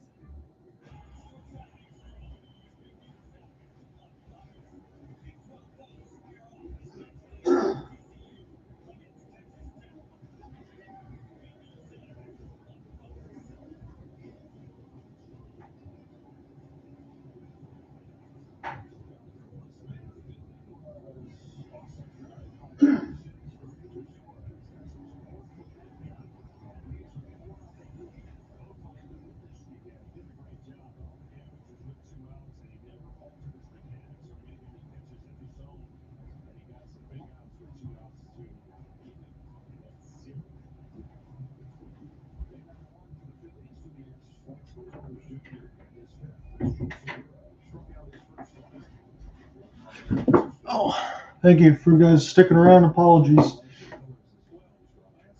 So come back into the action right now. It's Gene Segura stepping up at the dish. It's a 0-1 count. Lance McCullers still out there right now in the bottom of the 5th. Again, we've been scoreless since the 3rd inning. That was the last time any damage has been done. It was a 2-run shot in the 2nd there by Bryce Harper. 2-run shot in the 1st by Bryce Harper. I read my own notes that I have there. 2-run shot, and Schwarber got a walk. And then after 2 innings, it was 2 solo shots there from Alec Bohm and Brandon Marsh. It was 4-0. Bohm hit the 1,000th home run in World Series history. And ever since the 2nd inning, runs have not been scored. It's still 4-0 Philadelphia. Throw over there from Bregman to Gurriel, and it's 1 up, 1 down. So 4 1/3 innings here for Lance McCullers. 3 hits, 4 earned runs, 1 walk, 5 strikeouts. Last couple of innings, he's able to get a couple of strikeouts there to try to cut into all of this. And again, he's giving Dusty Baker some outs. You can at least say that. But Houston needs to be able to, when they get to the 6th, score some runs. And McCullers, every time he's out there right now, already facing a 4-0 deficit, has to shut it down. There's no doubt about it. So this will bring up the bottom of the order again for the Philadelphia Phillies, but don't tell that to Brandon Marsh, as he was the one that had the latest run scored when his in the third inning was able to be in the bottom of the order and hitting a solo shot that was reviewed, but it did cross that yellow line. So 1-1 now against Brandon Marsh. 68th pitch upcoming here for Lance McCullers. John Ott here with you, watching from Fox on Citizens Bank Park. This is Game 3 of the World Series. Games 3, 4, and 5 will be in Philadelphia in the 2-3-2 format. Marsh ropes this one down the right field line as Tucker will cut this off, and Marsh has a solid single. So he's got a solo shot and a solid single. Not bad for the bottom of the order there. And again, if it was more like his numbers from last season, this guy would not be batting in the bottom of the order. But he is delivering right now like he is in the middle of the order, man, with a solo shot and now a solid single down the right field line. Tucker just played it off the hop and throws it right to first. So that's going to bring up the top of the order here again is Kyle Schwarber. This will be the 3rd time through now attempting for Lance McCullers. So when you think about Kyle Schwarber, you know about his numbers in the sense of, okay, 46 home runs, which is a whole hell of a lot, 94 RBI, but he's also prone to the strikeout, 200 strikeouts. But he's got 86 walks. So he's been patient. He drew a walk in his first at-bat, and then he was called out. And now this first pitch, it was bottom of the strike zone, got the call. Schwarber shakes his head as he digs back in. 0-1 count against Kyle. Again, former Chicago Cub, who does a lot of damage with that power bat. Cannot hang one if you're McCullers. And he's already been bit 3 times with a home run ball, a 2-run shot right, and a couple solo shots from Bohm and Marsh. 1-1 now as Schwarber spits on the breaking ball. Down in the zone about 6-7 feet. And we'll do this again. McCullers, pitch number 71 upcoming. McCullers set the deal as he checks Maldonado in that sign. He hung the off-speed pitch, but at 85 miles an hour toward the bottom of the left-hand strike zone. Schwarber shakes his head knowing he swung a little early, and we'll do this again. So as we got here, it was a 6-5 comeback win for the Philadelphia Phillies in Game 1. And then Houston responded again early with 3 in the first of Game 2 to get a 5-2 win over Philadelphia. And then Philadelphia responds early with a 2-run shot and a pair of home runs in the second inning, as we still sit at 4-0 in the bottom of the 5th with 1 out. So Lance McCullers against lefties, 165, against righties, 258. Opponents are hitting for more power, 3 home runs, and 712 against the right side, as opposed to 1, and in the low ones on that side for OPS. So he shuts down lefties, and that's what Schwarber is. 1-2. Oh, this is blasted down the center field line. It's gone. Schwarber with a 2-run shot, and the Phillies round is on. It's 6-0. Kyle Schwarber makes Lance McCullers pay with a bomb to dead center field. A Schwarber bomb. 6-0. That has got to feel good for Philadelphia. 443. That would have went out even at Comerica Park. That sits at 420. Bottom 5, 1 out still. And the Phillies feeling good about themselves. And Lance McCullers, you can say all you want about Verlander giving up the 5 runs. McCullers needs 6, courtesy of the center field of Kyle Schwarber. And boy, oh boy, did he get all of that off-speed pitch in one of those situations where, again, we have to say it as it went right in the shrubs. He hung a breaker, and those do not come back. As Bryce Harper was pumped up, everybody's pumped up. The crowd is waving their towels. I think the crowd feels it now that they could easily be taking a 2-1 series lead. I don't want to call it necessarily now, but the one thing that you have to keep in mind is the Philadelphia bullpen has not given up a run in this World Series so far, as Ryan Stanek now is going to be set to get warm in the bullpen. So McCullers, 73 pitches in. He's 6 runs deep into his outing right now. So he's giving up yet another tater as Kyle Schwarber makes it 6-0. And McCullers still got 2 outs to try to get through 5. So if you're a starting pitcher in this World Series, you were Verlander, you gave up 5.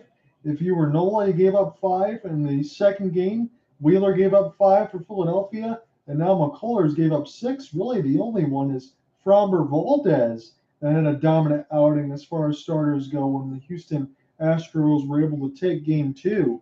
So Framber Valdez was really the only guy to get the job done in the 5-2 win. So everybody excited and waving the towels right now and chanting at Citizens Bank. And why would they not be at this point? It's 6-0.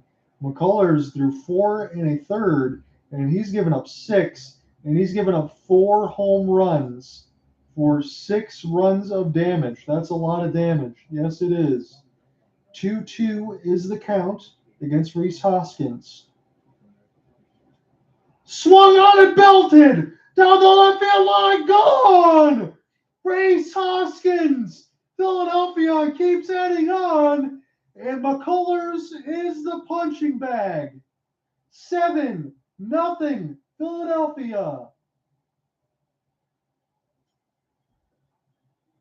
They got to get McCullers out there right now. Throw the damn towel. This is a Rocky movie right now. Get McCullers out of there and live to fight another day, because he is hanging these off-speed pitches. I take a secondary look at it. That is a 85-mile-an-hour cutter that didn't cut right in the middle of the happy zone, and that's what happens to baseballs when they get located down the middle of the zone. Again, we just talked about what Schwarber can do. How about Rhys Hoskins in the sense of, again, it's 30 home runs for Rhys Hoskins this year, another legitimate power threat. And Philadelphia just keeps adding on, and McCullers is not locating. That's all there is to say about it. I don't know if you're Dusty Baker, how you continue to leave this man out there. Again, maybe you just say you wave the flag and you go ahead and do what you need to do, but you got to get him out of there. And I think Dusty's finally making the change. 7-0. Come right back. We're still in the bottom of the 5th with 1 out. What will you do? What will you change? Will you make something better? Will you create something entirely new? Our Dell Technologies advisors provide you with the tools and expertise you need to do incredible things. Because we believe there's an innovator in all of us. Answer searches can attack anywhere. Get fast relief here with Primatene Mist.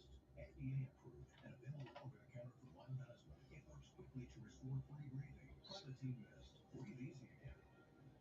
You found the right bottle. For sure. Now, how can you be sure you're getting the right deal? I have trusted that deal. Hey, girl. This one's like your last boyfriend. It's got issues. Well, let's ask the experts. For the right used car, just say, show me the Carfax summary. You get an automatic price based on Visa tax notice.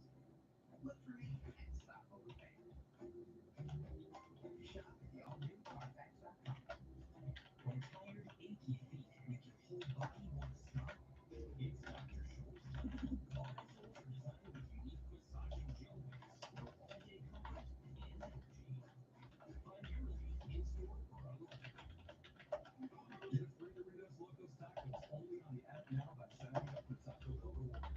So this will be your updated box right now.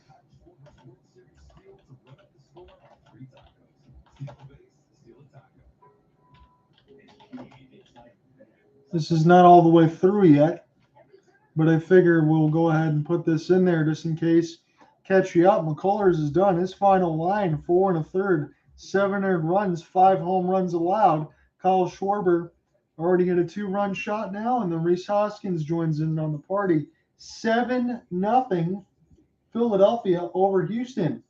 So the pain train was delivered on Lance McCullers, and he let it run right over him right now. And Houston is getting this taste slapped right out of their mouth right now. There really is nothing else you can say.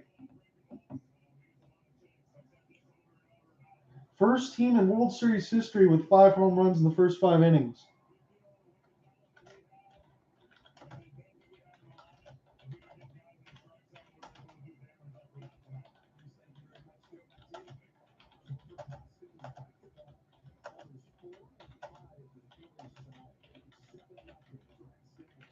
Good thing I throw these in there because at least it updates me before I end up closing out the stream as far as what I can say in the story.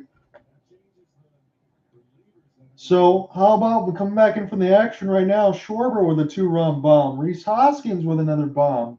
This brings in Ryan Stanek in relief. Lance McCullers' final line, not too good. 4 1/3, 7 earned runs, 5 home runs allowed. All Philadelphia in the bottom of the 5th, and we're not all the way through it right now. Still 2 more outs for the Phillies to work with. So nice gold-looking iPad, but nothing gold about Lance McCullers' outing. 6 hits, 7 earned runs, 1 home run, 5 strikeouts. That is just not going to get it done right now. And if you're the Phillies, that's another one that you could have smoked there if you're Realmuto, if you're waiting on it. But again, probably trying to get a good look at the new pitcher right now. Used to throwing 100 miles an hour is Stanek. When you throw that lollipop in there, maybe you freeze. But that was another located pitch that could have been hung and destroyed. And that's been the theme of the night. JT Realmuto will dig in on the 1-2. 0 for 2 in this contest. And he swings and misses. So Stanek does his job with the first batter of his evening. He gets the punch out. Needs one more to get through the 5th, though. 53 hits, 29 extra base hits, and 17 home runs for the Philadelphia Phillies offense at Citizens Bank Park. That is exceptional right now. And that is the big reason why you would think that Philadelphia has a legitimate chance to win this World Series. They have the next 2 games after this in the 2-3-2 format in Philadelphia. So tonight, Wednesday, and Thursday, they win all those games. This is donezo at that point. Harper getting set to check back in. He tried to launch a fastball near the left side of his hands, high in the strike zone, and he has a good laugh about it. He made no mistake about what he wanted to do to that pitch. Just a little late. So all Philadelphia, 7-0 right now as they're destroying Houston. And they are trying to take a 2-1 series lead in this World Series. John Ott here with you on the call for Game 3. I am watching the Fox feed right now. You can catch it on any of your local side of it on the 4K Fire Stick. The 4K Amazon Fire Stick here, and trying to stream on Twitter Spaces and on YouTube. So I appreciate anyone that's followed along and enjoyed this contest. Again, as we go along through the World Series, I will make sure to have more windows so you can see my notes, news and notes, and everything else like that. Another big swing from Harper. He gets punched out. That's going to get to the 5th, but everyone will have all the information as we go forward and do other sporting events. So how about this? Through 5, it's all Philadelphia. 7-0 Phillies. We'll see if the Astros can make any damage coming in the top of the 6th when they come back.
I'm just going through in this box and copying some of my notes. So anyone that goes to this box right now, if you need to be updated, you can just follow that box and write in on what you missed, and you get your right caught up through the game.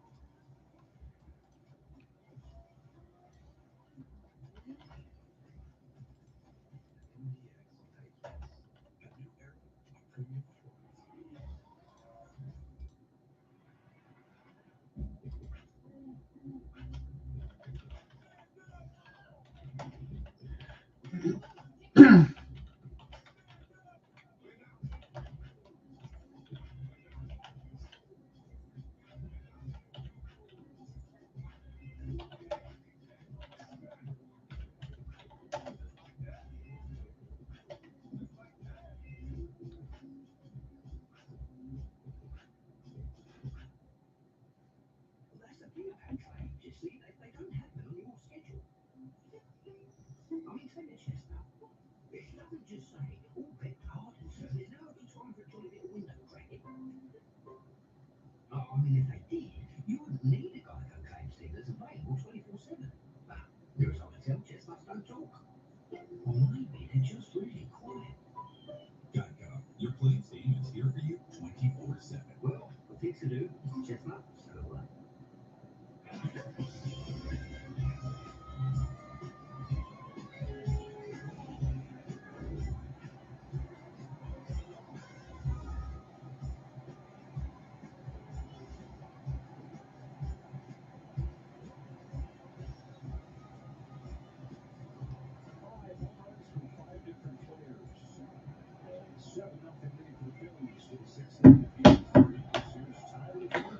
Appreciate anyone that's jumped in and out right now of this contest.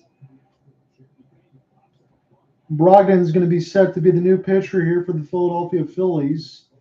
It's Connor Brogdon, the right-hander, 5 2/3, 2 earned runs, 2 walks, 7 strikeouts in the postseason right now. 44 innings pitched, 3.27 ERA, and 50 punchies in the regular season. This is one of those situations right now where Rob Thompson, so far throughout the World Series, his bullpen has not given up a run. And the Houston Astros are down 7-0. They got 12 outs to work with right now, and every one of them is important. They've got to make something happen as Jeremy Pena follows it down the third base line, and we do this one more time. Again, anyone that joined me on Twitter Spaces, I should be getting Cooper Hopkins back here momentarily, probably getting closer to finishing out this ball game. And then on the YouTube side, again, I try to keep everybody abreast of the situation in the comment box, and I'll do my best to go forward and have more than just my ugly mug in there, especially through the next week part where I get more time where not to do all the stuff with the World Series. Have more boxes there, see my stats, and have more things to keep you guys entertained. So anyone that's jumped in and out, I humbly appreciate it. Pena, he gets a hanger there from Brogdon. It goes to the left field side, and the Houston Astros get a base hit that they need badly right now. It's top of the 6th, no outs. Houston down 7-0. John Ott here with you, watching the Fox feed side of the World Series. This is game number 3. It's tied 1-1. Philadelphia trying to take a 2-1 series lead in the 2-3-2 format. They want to try to get another win on Wednesday and Thursday and close the series out. I know we have a long way to get to that point, but that's what they're staring in the face considering they earned that split at Minute Maid. You cannot oversell that. So Alvarez set to dig in now. He's got a man at first and Jeremy Pena.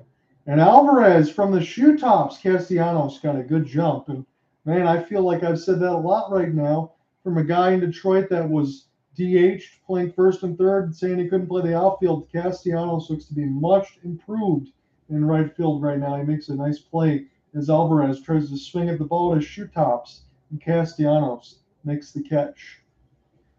So a man on and a man out. That's Jeremy Pena at first.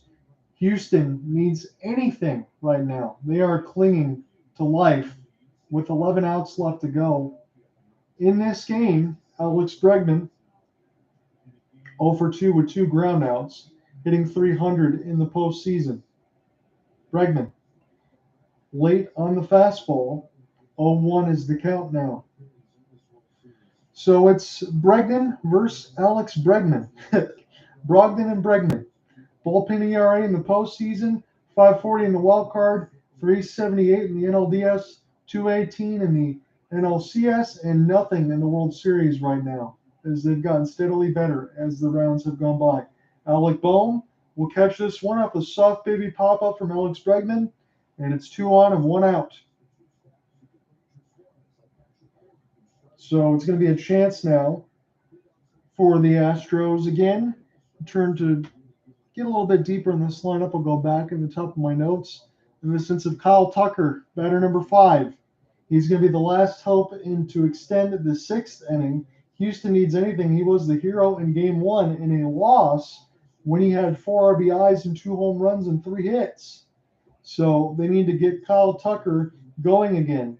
In the sense of getting anything going, he's one of those guys, because you go down the bottom of that order. David Hensley's been good, and Chas McCormick did his job, but you have Alvarez, Bregman, and Tucker, 3, 4, 5. Those are your power hitters, and those are the guys that are supposed to drive that offense, and they've just been silent in this game. So 237, 3 home runs, 5 RBI, and again, 2 home runs were in the Game 1 of the World Series. 0 for 2 in this game with a ground on the flyout for Tucker. Tucker waiting on the 0-1 from Brogdon. And he's a little late on that fastball. Follows it down the left field line, and we'll do it again. So Ranger Suarez getting a chance to look at him. 76 pitches. Didn't have to go too deep. 5 innings, 3 hits, 1 walk, 4 strikeouts. Rob Thompson said, "You did a good job, son. Go sit down and enjoy the rest of this game. You should be getting a win," as he is all smiles, and why should he not be? Just 1 walk on top of all that. 0-2 against Tucker. That one is way low with the off-speed pitch, and Brogdon will do it again, as we'll get the signs from Realmuto, and Tucker with the no batting gloves will keep everything else dry and get settled back in. Again, it's one of those situations where Philadelphia got the lead. They got it early. They led 2-0 after 1, courtesy of a Bryce Harper bomb. And then after 2 innings, it was 2 solo shots from Alec Bohm and Brandon Marsh. It kind of stayed that way to get to the bottom of the 5th. And then they continued to add on to Philadelphia. It was a 2-run bomb for Kyle Schwarber and another solo shot for Rhys Hoskins. Make that 5 home runs and 7 RBI here for Philadelphia. 1-2 count still remains on Tucker. Houston, you have a problem. That's the Phillies sign with all the gear on right now for one of the kids. I kind of like that one. They always have all the spacesuit gear on. So 1-2 now against Tucker still, as he's waiting. He's all set to go here. Brogdon is just going to get on the same page with Realmuto. Fouled off a little high there down the left field line again. 97 with the fastball. Tucker will have to dig back in. So Game 4 again. It's all 8:03 starts. That's going to be tomorrow. I'll be with you about 8:05 on the YouTube side of things. We're just getting underway for first pitch, all the way till close, and then hopelesssportsguide.wordpress.com. We'll have the entire game coverage with the broadcast, so it'll be on here. So it'll have none of the extraneous stuff. It'll just be all the game content and anything that I had with Cooper Hopkins going all the way across the board. That'll be after this is done. But I'll be here for all the rest of the games, and if it should bleed into the weekend, hopefully Cooper Hopkins will call a full closeout with Game 6 or Game 7 possibly with me. Tucker still keeps it alive as he fouls off the breaking ball. 1-2, still the count. Yuli Gurriel will be on deck waiting. Houston needs something to happen right now. It is the top of the 6th. They are down 7-0. Philadelphia is the home team, so again, it's pretty much 10 outs remaining right now for the Houston Astros. Tucker still waiting on the 1-2. He's fouled off the last couple. He won't foul off that one. Brogdon gets a big-time punch out. And we will go to the bottom of the 6th inning. Philadelphia up 7-0.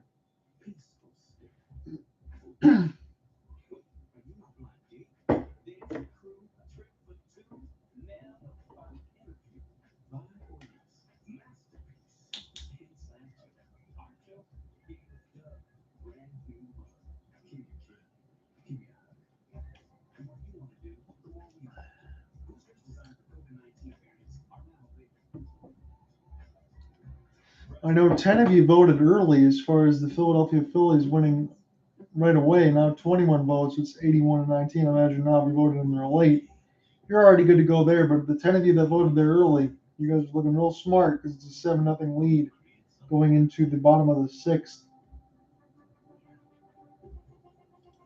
Our Dell Technologies advisors provide you with the tools and expertise you need to do important things. Because we believe there's an innovator in all of us. There's Hughes, they're certified, and then there's BMW certified. With a rigorous inspection by BMW trained technicians, 100% genuine BMW parts, an additional 1-year unlimited mileage warranty, and a BMW certified dealer network you can count on. You'll truly feel the BMW certified difference. BMW, the ultimate certified machine. Exceptional offers available through BMW Financial Services.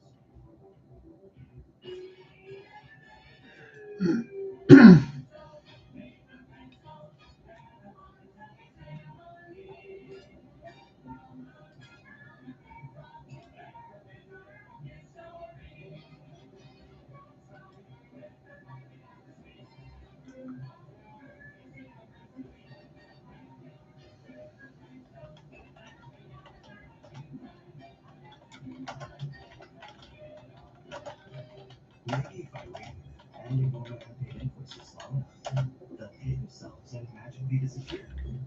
Nope, still there. Why wait? With QuickBooks, you can send invoices and get paid 4 times faster.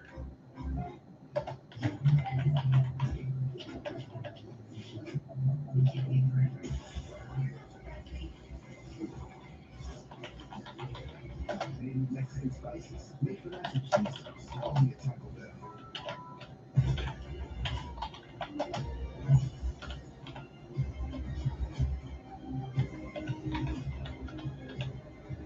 It's your time now.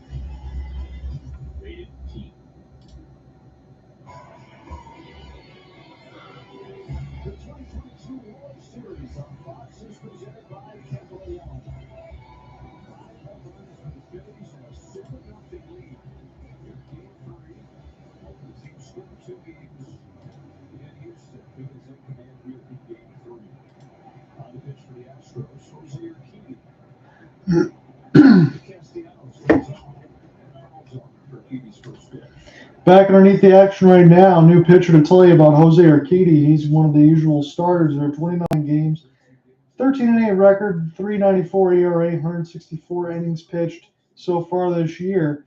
He's starting the bottom of the 6th. It's 0-1 counting against Nick Castellanos, 5, 6, and 7 due. And Castellanos will drive this near the right field line. Boy, has he been good, especially if you think about some of the things with the bat have been hit and miss. But man, in the field, Castellanos, everything else, he's just had a good World Series and a good playoffs. So we're going to go back through the Phillies order right now. So make sure I got my notes in front of me. Nick Castellanos just got the base hit. 30 years of age, 263 hitter, 13 bombs, 62 RBI, 130 strikeouts, 29 walks. He had 309 last year, and he's certainly probably well on his way to do a lot of that same stuff if this continues throughout the World Series. Alec Bohm will be due up next. He had a solo home run in the 2nd inning. 213 hitter with 1 bomb and 8 RBI, and that's updated right now. The 1 bomb was the bomb in this game. 1-0 is the count against Bohm as Urquidy misses with the off speed inside. Bryce Harper looks on. And they're showing everybody right now between Rhys Hoskins and Kyle Schwarber. Everybody's feeling pretty good about themselves. Urquidy will deal with the fastball. He's going to miss it near the feet of Bohm. And we'll do this again. 2-0 is the count against Alec Bohm. And the one thing I've noticed tonight, I know it's a 7-0 scoreline, but I do have to say this. Philadelphia has not given up any of their at-bats tonight. Again, that could be a long reason why the scoreline is what it is. They are not swinging at a pitch unless they like it. They've shown the discipline. In the situation where, again, I know it was early, you had Jose Altuve and Jeremy Pena to lead off this game. You had outs on the first 2 pitches. You've had guys not want to get behind against Rangers Suarez. That's what it looked like, and he was able to go through 5 and do very well. And now Rob Thompson is in his bullpen as well. But one of those situations where Philadelphia stayed disciplined, just like Bohm has, where he draws the walk, and now it's runners in 1st and 2nd. In Philadelphia, they're trying to be the executioner. They are not taking this lightly. First 5 games, 7 runs a game, 296, 12 bombs. Tonight, 7 runs, 318 average, 5 bombs. 17 home runs, most at home in NL postseason history. And that's going to continue to climb. I have no doubt about that. That's going to continue to climb. So first and second for Philadelphia. In the bottom of the 6th, they're already up 7-0. And no, this isn't MLB The Show as far as a mercy rule at 10 runs. This will keep going. And I like what Philadelphia is doing right now, even again with the long lead. They're being patient. They're swinging at the pitches they're like. They're taking balls. They're not swinging at strikes that are outside the zone. As Stott could have killed that one, but he waited for it. It was a get me over curveball. That definitely was one of those ones that have been deposited down the right field line, center field, and left field line. Balls have been splayed everywhere here at Citizens Bank Park, courtesy of 5 different home run hitters here for Philadelphia. Stott, a little early on that fastball as it's cued down the left field line, and we'll do it again. John Ott here with you on the call. This is Game 3 of the World Series. Philadelphia enjoying a 7-0 lead. They have led throughout the entire contest and as early as the bottom of the first. Houston has not scored a run, and they've not looked good in terms of getting anybody on base, drawing walks, doing a handful of anything. You had a Chas McCormick walk. You had a couple handful of at-bats here or there, but it's been all Phillies. No other way to say it. Stott will wait on the fastball again from Urquidy at 93. And we do it again. So John Ott here with you with Game 3 of the World Series from Citizens Bank Park. Again, it's the first of 3 at home right now for Philadelphia. It is Tuesday night. They'll get Wednesday and Thursday before an off day, and then we get a venue change for Saturday and Sunday if needed for Game 6 and 7 at Minute Maid.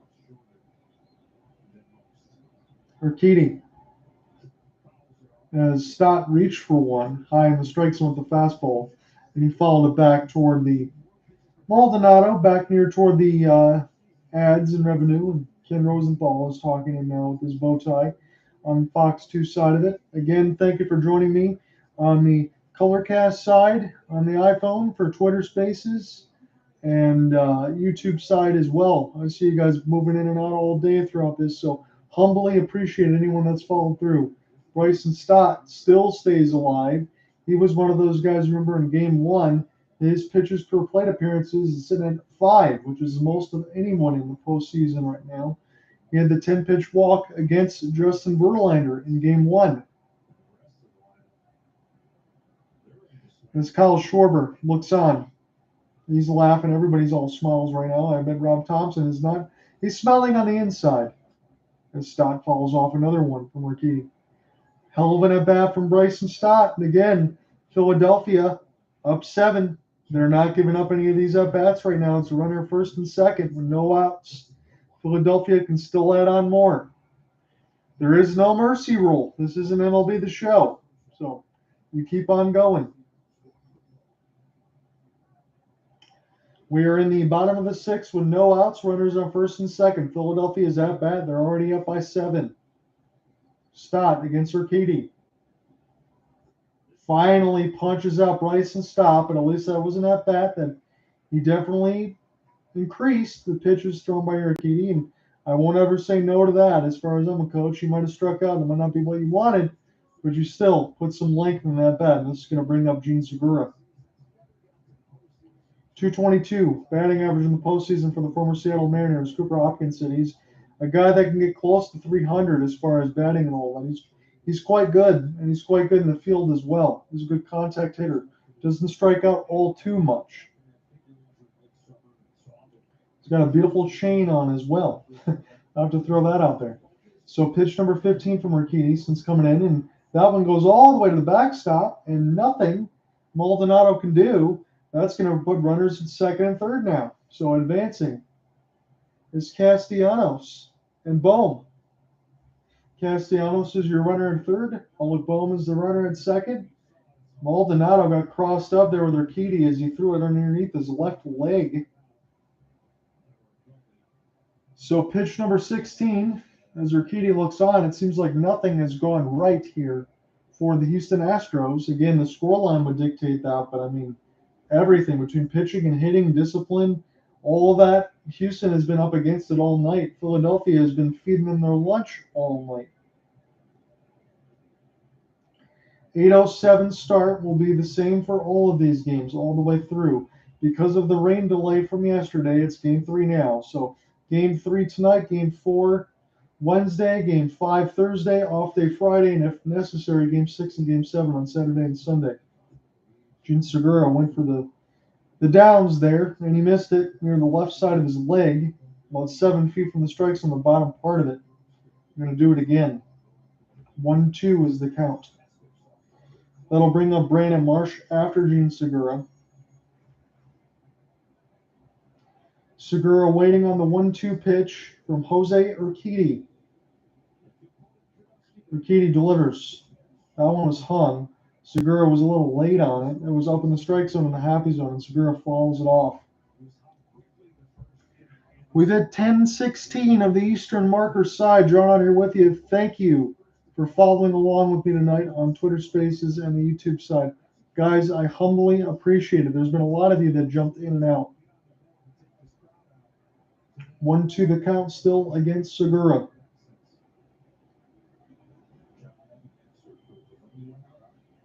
Urquidy will deliver. Segura will slam it near the left field line, but instead, this is going to stay right next to Jeremy Pena. That looked like that was destined to go all the way down there, but Pena will grab and catch. So it's 2 outs here for Philadelphia, and that'll leave it up to Brandon Marsh. But the thing for the bottom of the order for Rob Thompson has been very, very good. No doubt about it. He's already got a home run and a base hit to his name on the bottom of the order. As Brandon Marsh looks to continue to deliver and be the hero. A solo home run, 2 runs scored, 212, 2 home runs, 5 RBI for Brandon Marsh. So the bottom of the order has definitely delivered.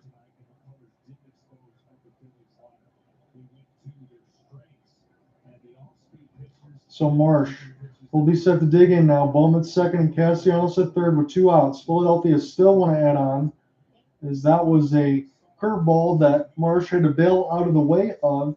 The youngest Phillies player with home run in a World Series game, 24 years and 318 days. That's hard to believe that he's the youngest. But still, the 24-year-old is doing an excellent job. Probably very happy from coming over from the Anaheim Angels, where he had a great power number year last year. And now, this one down the left field line, but Alvarez will catch it. He's going to back up near the warning track. Philadelphia doesn't score. They leave runners on second and third. And Rob Thompson will go back to the bullpen again when we get to the 7th. Come right back.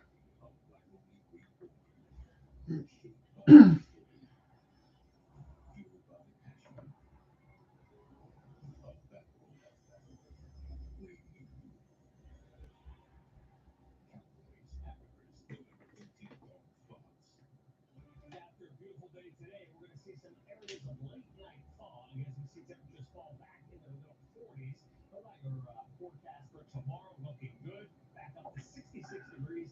We'll check the weekend forecast after the game. Growing up, my dad was laid off for 2 years before. Those were tough times that are too familiar around here. Today, too many families are struggling with rising prices. So I'll work to end the retirement tax and stop price gouging on priorities. And I'll fight for a better future, giving our kids the education and skills training they need to compete in the global economy. I'm here in Canada, and I'm running for state senate to make it a little easier for families like mine and yours.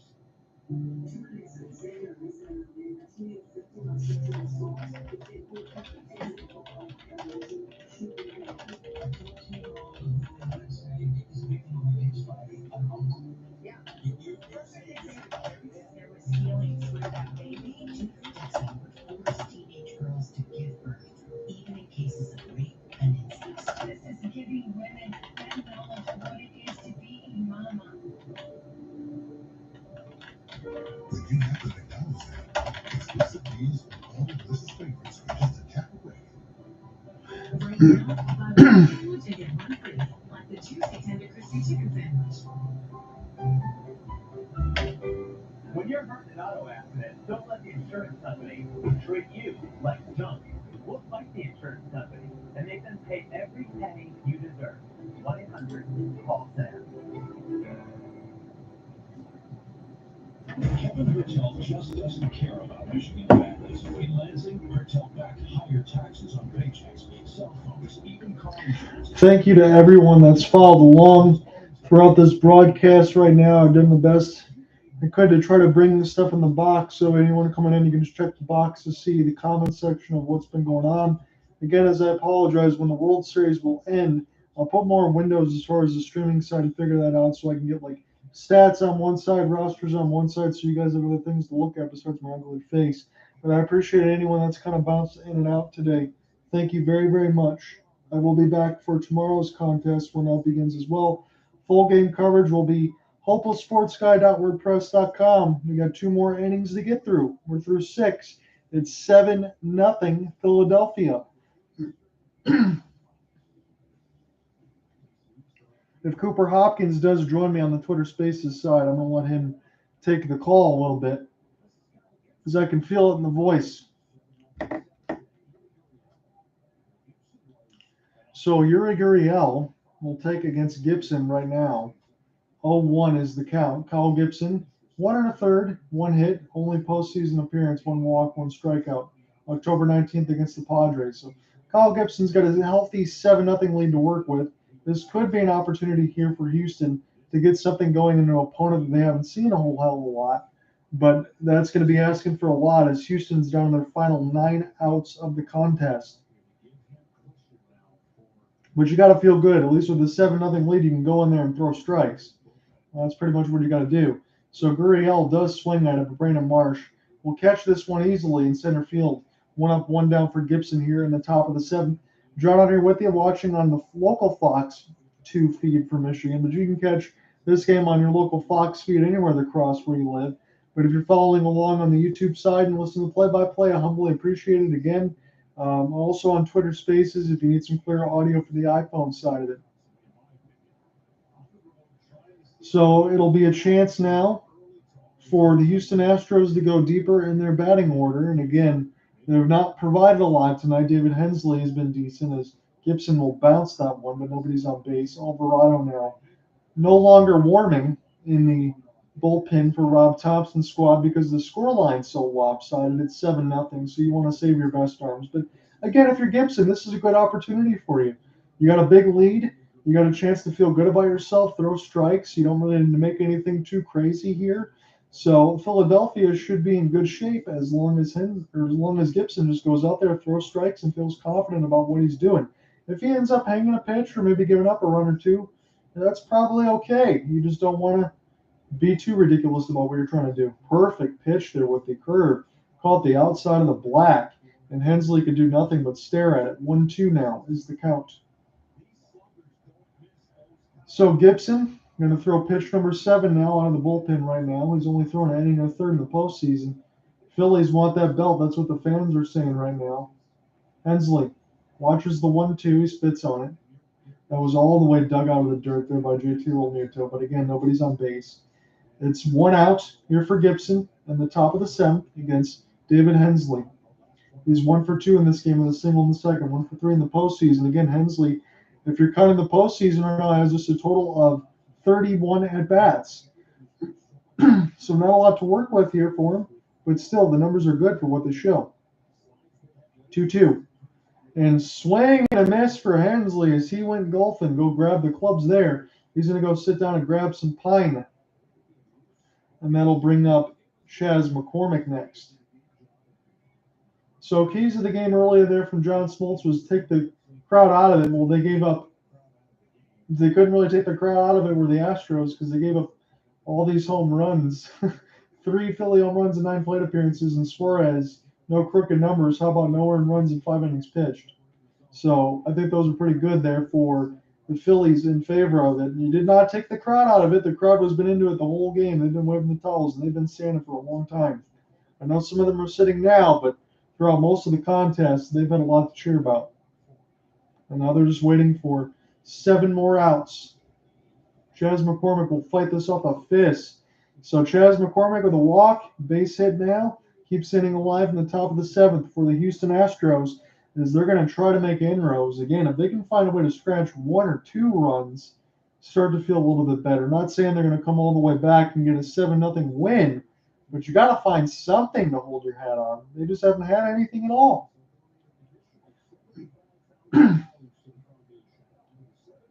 So a chance for Chas as he got the base hit, and this will bring up Martin Maldonado. We will see again if Dusty Baker wants to go to a bench bat, but he will not. In the top of the 7th, Maldonado on 2 outs. So Maldonado 1 for 2 in this contest, and that's normally about as good as you're going to get from him. He bats about 186, 15 bombs, 45 RBI. He's got 116 strikeouts and 22 walks. 227 in the postseason with 2 RBIs. Maldonado, bottom of the order. He takes a cutter on the outside black. And that was a perfect pitch near the hands. And we will do it again at 1-1. Again, John Ott here with you for Game 3 of the World Series. Watch on Fox, a 4K Fire Stick here. Again, it's only 720p though, but take what you can get. I'm relaying the play-by-play to you on the Colorcast, the YouTube side. I appreciate all of you guys that moved in and out tonight. Maldonado, he went nothing but air off that curveball. He went reaching for it, and Gibson is able to happy to watch him swing at it. He's going to try to get out of this top of the 7th with 14 pitches. He's done his job out of the bullpen right now, and that's why I put the question at the top of the YouTube side of it. Will the Astros have an answer for the Phillies bullpen in the World Series? So far, you guys have said no out of 3 votes, 2 out of 3. They've not given up a run against the Astros. 1-2 pitch, upcoming. Another curveball, a little lower. This time Maldonado will spit on it. We'll do it again at 2-2. So Maldonado is known for his defense, but it's one of those situations where his defense has started to drop a little bit. You have Christian Vasquez in there to be able to supply a little more base hit power. But again, with the scoreline as it is what it is, maybe they're just going to keep Vasquez off his feet. 2-2, Maldonado. And between the feet, goes right to Gibson, throws over casually, and the Houston Astros go quiet once again. Phillies will bat with a 7-0 lead in the 7th. Come right back.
Alexa, can you tell Roomba to clean under the kitchen table? Okay. Quiet. It's Alexa. I knew this day would come. We're cleaning under the kitchen table. Strap in, people. Brace yourself. Understands more voice commands than any other robot. iRobot OS.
They are just showing the madness that is the Philadelphia Phillies home runs as we get back into the action right now.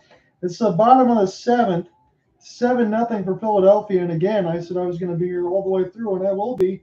Sometimes you have to sit through these beatdowns. I know it's not the same as the Stanley Cup finals and all that stuff. Sometimes you get that. I mean, hell, I got that in game 2 against the Tampa Bay Lightning when the Colorado Avalanche were all over Tampa earlier. So it happens.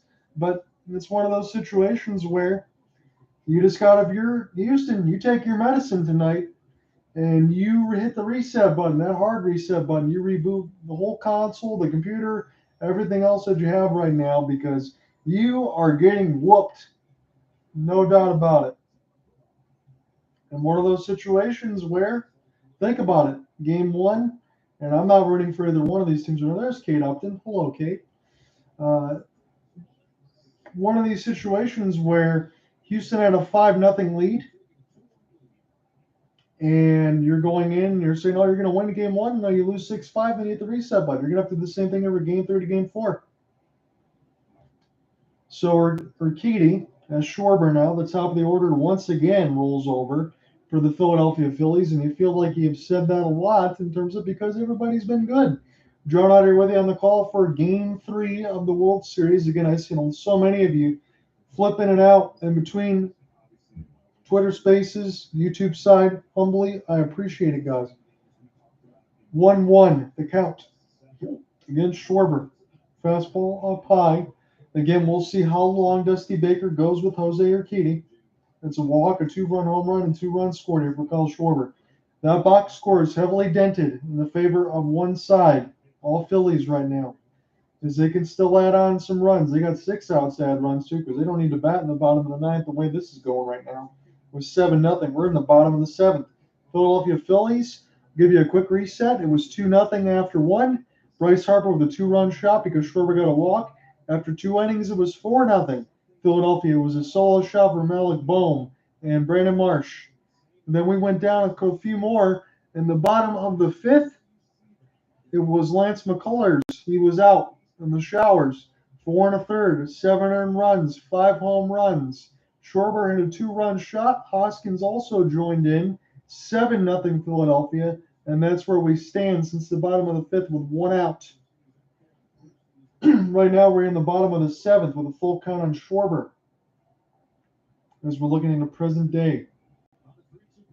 3-2 pitch, full counts fall off. Schwarber a little late on the fastball. And I'll do it again. And every single time he's late on the fastball, you see him mutter to himself, step out of the box, and come back in. So Schwarbombs, that's what it says. 488 in game 1 in the NLCS, 405 game 3, 429 in game 4 of the NLCS, and tonight 443. So they go a long way when Kyle Schwarber hits them. Full count still upcoming again for Schwarber against Urquidy. That was swung and blasted down the right field line, but it's way foul. And if that was not way foul, that could have been way gone. As a Phillies fan able to catch it down the right field line, imagine there's a lot of them right now. If there's any Houston Astros fans, you might as well, I mean, even though you paid probably $3,000 for the tickets, might as well get in that car and go back home to the hotel if you plan on coming back tomorrow or whatever else. Schwarber will swing and miss, or Urquidy gets him to jump out a little bit in front of the off-speed pitch. Again, Bryce Harper, they're showing where all these home runs are located. Some of them relate to you. Bottom of the strike zone in the happy zone. In the middle of the strike zone for Bohm in the happy zone for Brandon Marsh. In the left side of the happy zone, Schwarber right in the bottom of the right. So that was a good extension swing for Schwarber. Hoskins in the bottom of the zone and swung on quickly right near the black. So they're looking for those spots, and they all caught too much of the plate. Every single one of them. There's no doubt about it. 5 home runs tonight, tied for the most in a World Series game. So Hoskins against Urquidy. It's going to be strike 1 against Rhys. Again, 7-0 Philadelphia. Courtesy of 5 home runs, 2 2-run shots. Hoskins will slam this one toward the center field slide just before the warning track. Chaz McCormick makes the catch toward center field. And 2 up, 2 down for Urquidy. Not many two times we've said 2 up, 2 down here for Houston in the same sentence. For pitching, at least.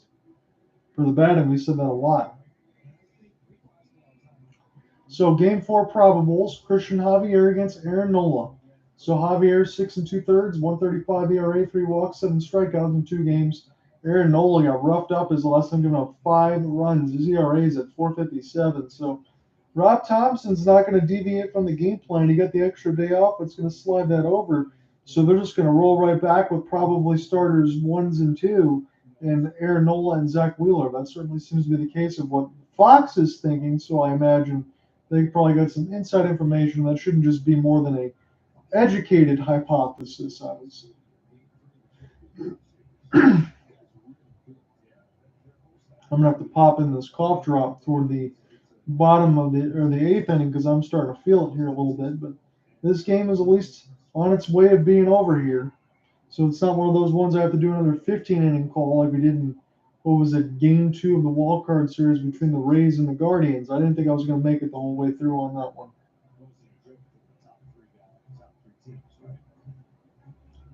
Philly Fanatic. Everybody else happy right now as they're showing him. Again, was it 20 corners around the horn dressed up as the Philly Fanatic in yesterday's show. 0-2 count, swing and a miss there for Realmuto. It's been 3 punchies for Realmuto throughout this game. He's not look good, but it doesn't matter. 7 runs on 7 hits for Philadelphia. Houston's got 5 hits. They got 6 outs to work with. They got to hurry up here. We'll come back, call the 8th.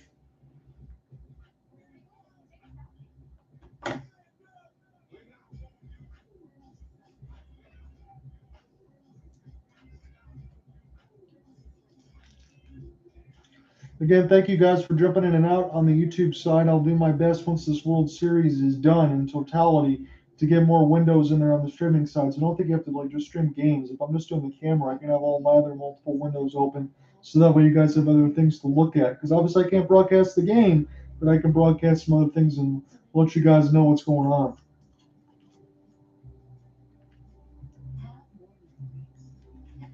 If Cooper Hopkins is able to come in toward the end of this game, I will get him back in here. I know he said he had some stuff he had to jump in and out.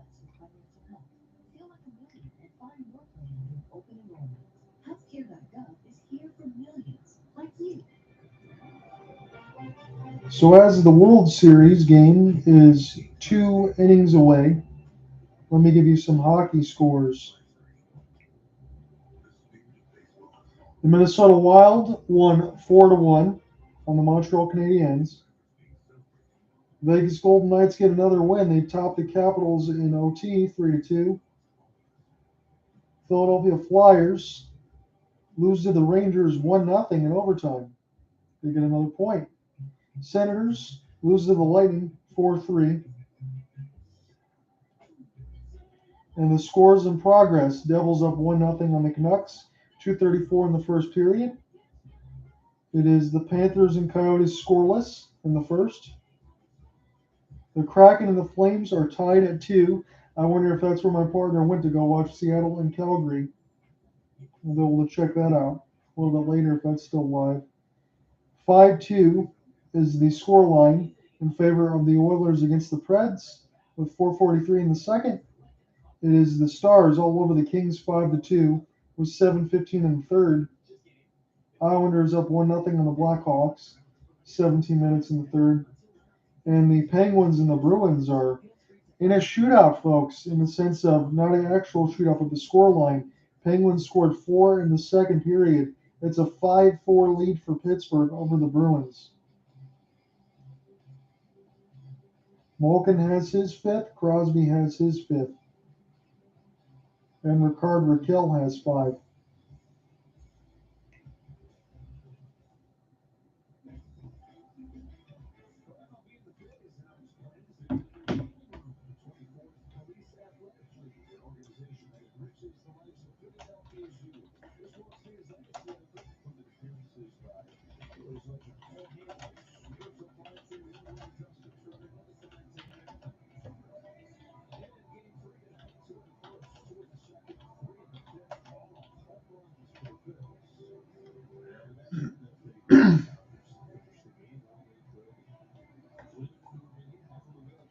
Nick Nelson now comes in the bullpen here for Rob Thompson's squad. 3-2 record in 47 games, 45 ERA, and 68 and 2/3 innings, 36 walks, and 69 strikeouts. So Philadelphia just go deep in the doldrums of their bullpen right now with a 7-0 lead, and I don't blame them. Jose Altuve will be up the top of the order here for the Houston Astros. And I don't know how many times I can say this here and punch the same button, but Jose Altuve is going to be the engine that gets things going. 2 lineouts and a pop-out. He's just hitting 159 in the postseason. No home runs and no RBIs. So nothing going right for Altuve. Cues this one off the end of the bat foul down the first base line, and we'll do it again quickly. 0-2 against Jose.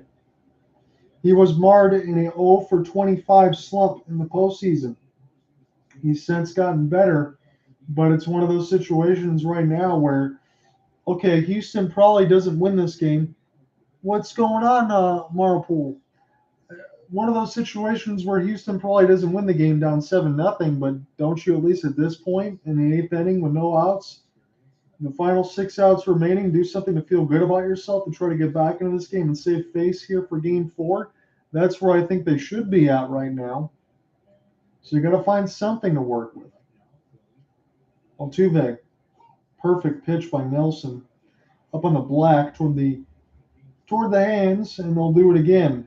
It'll bring up Altuve, Pena, and Alvarez here in the top of the 8th, top of the order again. 3rd time through. So about to be going to bed. I've been wondering who's going to take the 1-2. Well, it was one of those situations where, right, it was a nice series split. And if you figure out now in the next 3 games in the 2-3-2 format, all Philadelphia has to do, they win Wednesday, they win Thursday. This one's donezo. So they're putting themselves in a great situation in 2-3-2 format, getting the split at Minute Maid. They get a chance to finish this off at home. So 2-2 against Altuve now. This one is going to go right to Bryce and Stott. He swallows it up, throws over. Good stretch there by Hoskins. Altuve is out. 2 outs left to go here in the 8th inning. So they're showing a great time to be a Philly fan. The Eagles are 7-0, the only undefeated team in the NFL. Philadelphia Union in the MLS Championship. First World Series appearance since 2009 for the Phillies. And actually, the Philadelphia Flyers are doing pretty good in the Metropolitan Division, so you got to throw that in there as well. They are supposed to be rebuilding. The organization said otherwise, but they're doing very well right now. So you got to throw them in there early in the year. Jeremy Pena now. Top 8, 1 out. Houston trailing 7-0.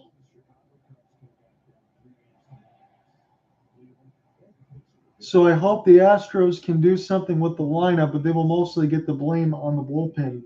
It's one of those situations from our poll in the sense of when Philadelphia and Rob Thompson goes to his bullpen, they've not been touched at all in the World Series. So you can say whatever you want about Houston, maybe scoring some runs against some of these starters. Maybe you move some things around. Maybe you put, and I'm not saying you do that because you didn't have a great first game, Trey Mancini back in there. Maybe move the lineup a little bit. Maybe move Jose Altuve down. Maybe move some of these other guys around, have Jeremy Pena lead off, or even Tucker lead off. Because Tucker, I think, is pretty decent.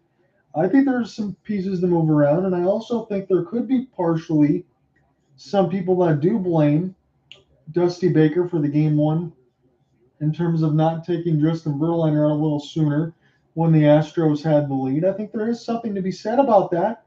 And Houston could certainly be looking at a situation where it's a 2-0 series, not a 1-1 series. Pena. It's 2-2 now. That's why the Phillies are consistent on their bullpen and their roster. Yeah, I agree. If you have a great bullpen and you lock everything down, it doesn't matter what everything else happens, right? Because all they need is a couple of runs. You give them 7 runs with this bullpen, I mean, hell, the game's over. I mean, I'll be as surprised as anyone else if they could get 2 or 3 runs, but I don't see Houston getting 8 runs against this bullpen. Not the way that this is going. I know they showed their numbers started from over 5 in the wild card and progressively it went from 4 to 3 and now to nothing in the World Series. But they're hot right now. And in the sense of, like you said, If they're not giving up anything and you already got a 7-0 lead, you got to feel good about this contest if you're a Phillies fan. And if you're the Astros, all you can do is regroup. There's no doubt about it. They regrouped after giving up a 5-run lead in game 1 and lost. They came back, won the next game. You got to do the same thing. You got to hit the hard reset button and figure it out in game 4. Astros are definitely good enough to do that.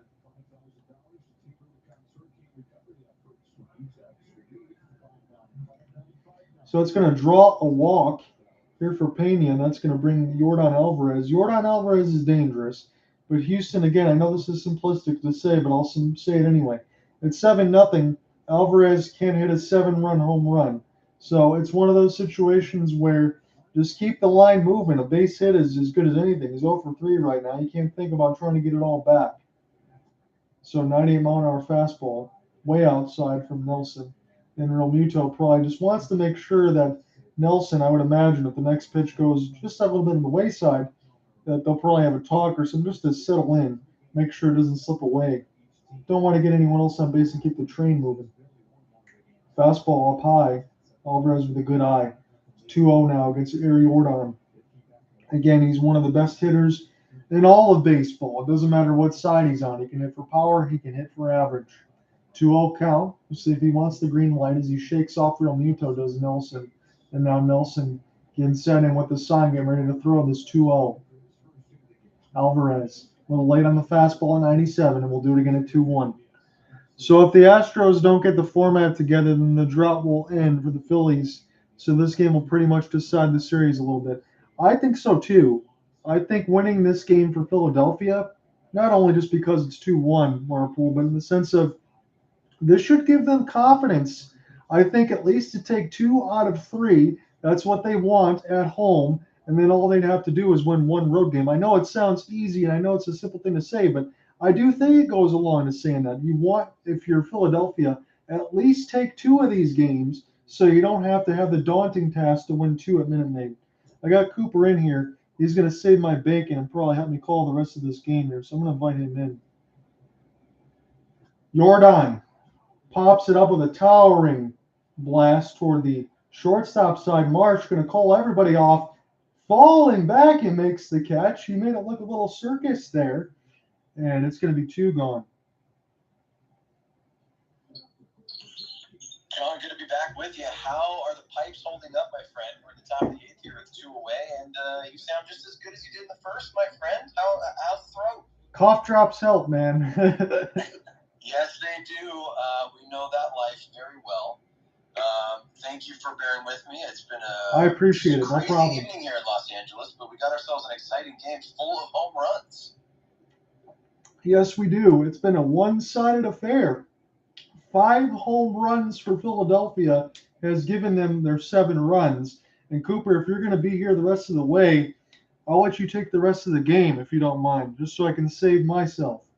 Sure, no problem. So, as we know, we're not the only ones here, but I always like to preface John's feed is a few seconds ahead of mine, so bear with me. I got the Fox feed on the Apple TV all the way out here in Los Angeles. So, at the top of the 8th here in Philadelphia, 7-0 home squad, and Nelson on the mound dealing to Bregman right now. That 90-mile-per-hour two-seamer is up high, 1-0. So, Bregman tonight, 0 for. He is 0 for 3. But a man does stand on first. Houston could try to create a little 2-out magic here. Bregman, with those white batting gloves and the tight waggle of the bat, looks at the second pitch here, swing and a miss at the gas, 97 miles per hour down Broadway, and the count runs even 1-1. So, John, I know I missed a ton. As soon as I signed off, we had more long balls from Philly. But I think that's what it's going to take here if the Houston Astros are going to try to get back in this thing. Yeah, they do. And in the same thing, you got 4 outs left. Bregman's got to be able to do the job. And again, I think it's one of those situations, Cooper, they're probably not going to win the game at this point, but at least bring something to feel good about going into game 4. Absolutely. So the previous pitch was down low in the zone, but Bregman went down, found it, and chipped it into the stands. Count now 1-2, and the fans here in Philly still as energetic as you'd expect, waving those red towels above their heads, looking to get out of the 8th here as Nelson settles back in on the rubber. From the stretch, no check of the runner here, and he delivers. And this one's sent up into the night skies. a little squibber blooper off to the left side. It will find the stands. Had three of the Philly defenders just kind of closing down on it. Tough one to describe there, as I thought we were going to have out number 3, but Bregman can take a deep breath, as can we, John. He lives to see at least one more pitch. Yeah, and you never know now. Thank God they have the safety nettings, but when that bounces and things, that these guys could even make the catch anymore. No, absolutely. I mean, we've seen those classic moments throughout the years. Derek Jeter diving into the stands. Yes. I mean, multiple rows back to try to get the out. I wouldn't have been surprised to see it here in the World Series. Every out is so critical. But Bregman now has a new baseball. Tucks that classic leather glove up under the arm, and now is ready with the 1-2 pitch. We do it again, and this one is fouled away. So 3 pitches in a row up into the seats, and the count remains 1-2. This has been one of those rare situations, Cooper, where I see Houston actually digging into an at-bat. I haven't seen too much of that throughout this game. Yeah, I think we got a classic, as we get a great shot from Fox here at Jose Altuve looking on pensively, biting his thumbnail, hoping that his teammate who plays third base for these Astros can get something going here. I mean, at this point, John, I think we're also looking at a situation where the Astros just want to retain some confidence here. I mean, we had the rain out, and now they're getting shut down completely in this ball game. And I think a run or two would give them a lot of confidence going into the next contest, as Nelson is ready. His 23rd pitch comes in, and that 96-mile-per-hour four-seamer is high at the letters, so we're even at 2-2. No, I absolutely agree with you. They got to have something, but it's just crazy when you're looking at it as analysts here, Cooper. You don't know which way this series is going to go so far because every single team is just throwing haymakers. Yeah, absolutely. I mean, it's back and forth. Boxers on the ropes right now, going for broke. And Bregman, another foul ball right there. John, to your point just a moment ago, he is really digging in that batter's box and fighting in this at bat. The count remains 2-2 after another foul ball lined into the stands. Yeah, when the very beginning of it, when Ranger Suarez started this game, it was the first 2 pitches between Altuve and Pena that were swung on immediately. And that was kind of the whole thing. But Bregman's done his due diligence now in this at bat, trying to keep it alive for the Astros. Yes, sir. And I'll give you a hint here. Alex Bregman just did what? He swung on and fouled that pitch up into the first base side stand. So we're still at 2-2. Bregman 0 for 3 tonight, but is on a bid to get his first base knock of the game if he can straighten one of these out. Bregman waggles that bat once again as Nelson is ready to deliver. And the right-hander fires, and this one is belted down the left field line. Bregman watches it fly, and it's just foul. Did that one get out, John? I'm taking a second look at it, and it is just to the left of the foul. That was just foul, and that had the distance. There must have been like 10 feet outside. Yeah, it certainly did. We get a good look at this replay here. Yeah, we're just about 6 to 8 feet, I think, to the left of the foul pole down there, 329 in the left field corner. Bregman was watching that all the way, and it happened to curve probably within the last 20 feet or so from the wall.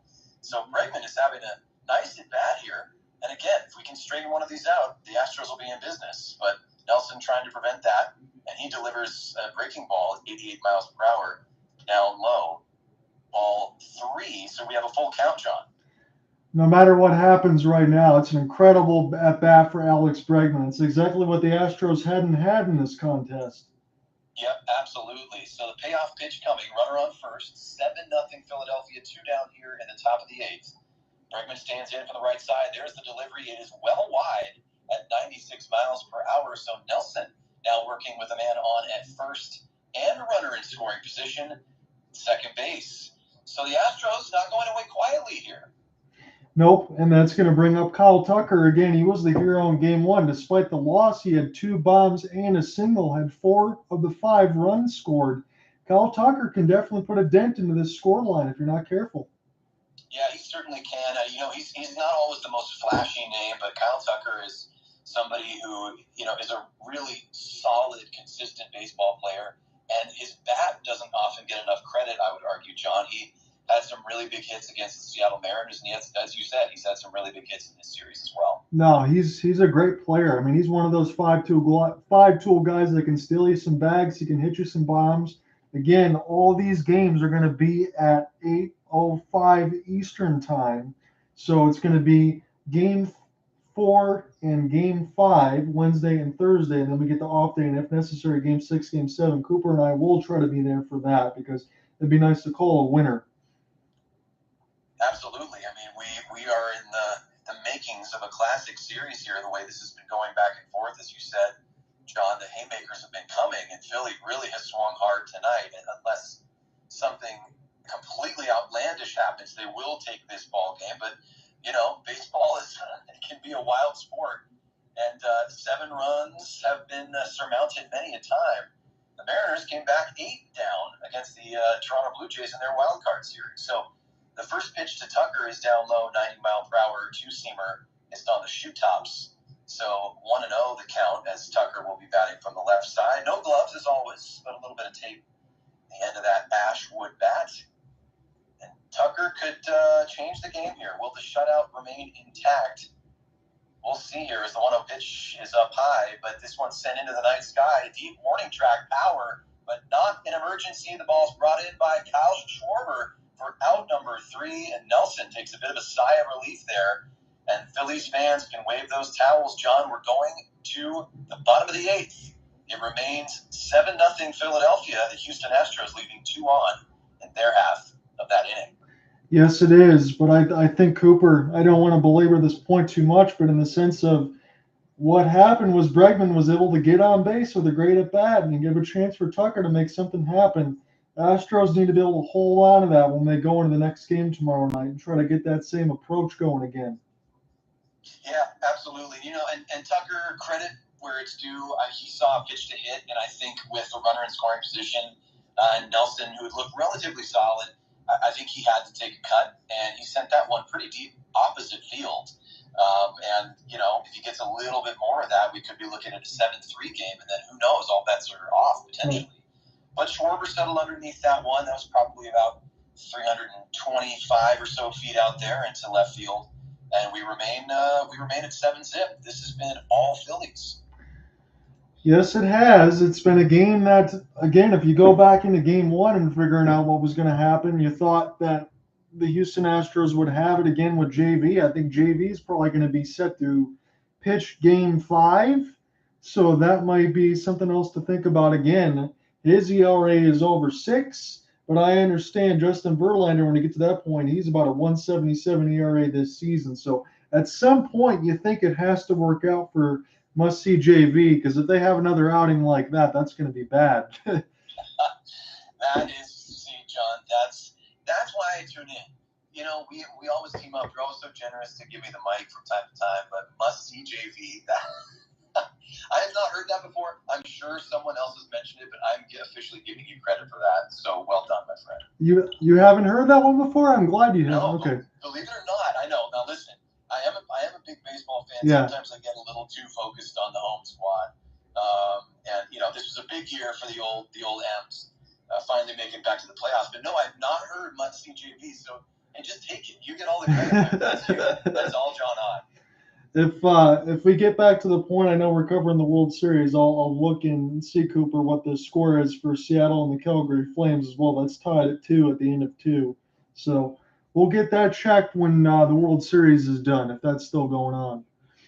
Yeah, absolutely. No, it's been a busy night in the NHL. I think we're looking at maybe 13 or so games. Yes. But you know what? Since we're here, we have the commercial break. We probably have 30 seconds. Here's what I'm seeing, John. Boston in overtime.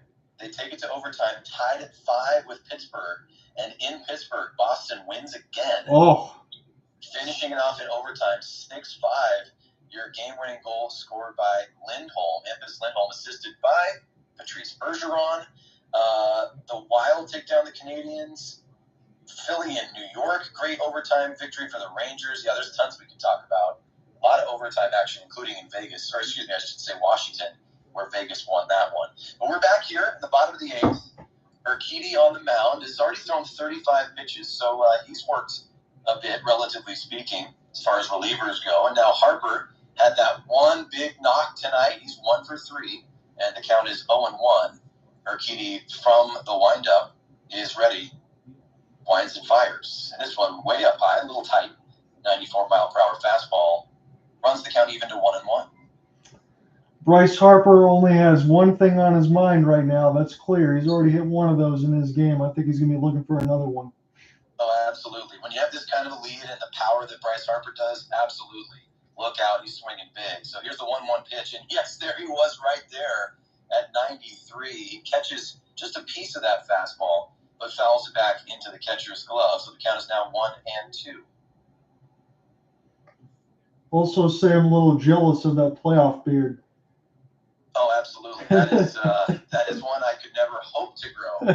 So it makes it look good with that eye black, too. He stares in. Urquidy comes with that pitch, 94 miles per hour at the top of the zone, is popped way high into the night sky and settling underneath it.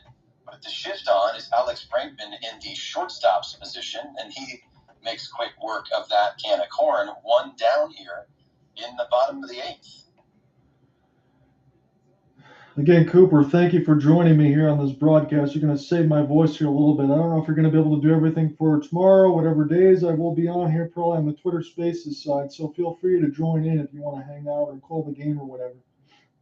Hey, yes, sir. This has been a really fun one and kind of impromptu. I know I've been in and out, but it's nice to get some baseball action while it lasts. I mean, we have a max of just a handful of games left in this season, and it's been a really special one, as there is one away here in the bottom of the 8th. Castellanos stands in from the right side now, checks his swing.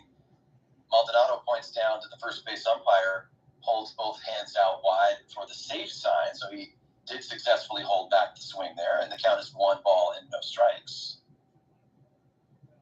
Castellanos 1 for 3 tonight, and Urquidy rocks back and fires right there. Low part of the zone, catches the knees, and Castellanos now stands in at 1 ball and 1 strike. You know, it's really amazing to me since seeing him coming over from Detroit. He's always been a 300 hitter, but Castellanos has made some incredible catches in right field throughout the World Series, and one of them saved Game 1. Yeah, absolutely. We just saw credit to Fox. Nice little edited package right there. Castellanos' defense has made a huge difference in this series, and his bat has also made a difference as well. He's going to look for another base knock here, going to try to go 500 on the night. Here's the 2-1 pitch, and it is swung on and missed. 86 mile per hour breaker. It was a little below the zone, but Castellanos offered, and the count is even at 2-2.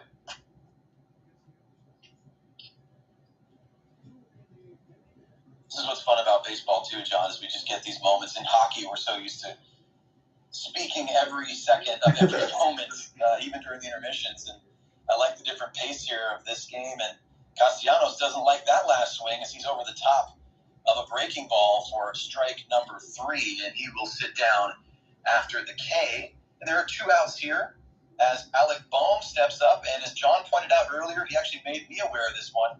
Alec Bohm hit the 1,000th home run in World Series history. That's a pretty exciting stat for him. And obviously, he's going to care more about the fact that he helped put his team well out in front in this ball game. But what a cool number, 1,000 home runs. Yeah, That's really great. That's hard to believe with as long as baseball's been going on. That's truly special. They've had that many already. Absolutely. So he's 1 for 2 tonight with a base on balls. And Urquidy's first pitch to the third baseman for the Phillies is down low and a bit outside, 1-0.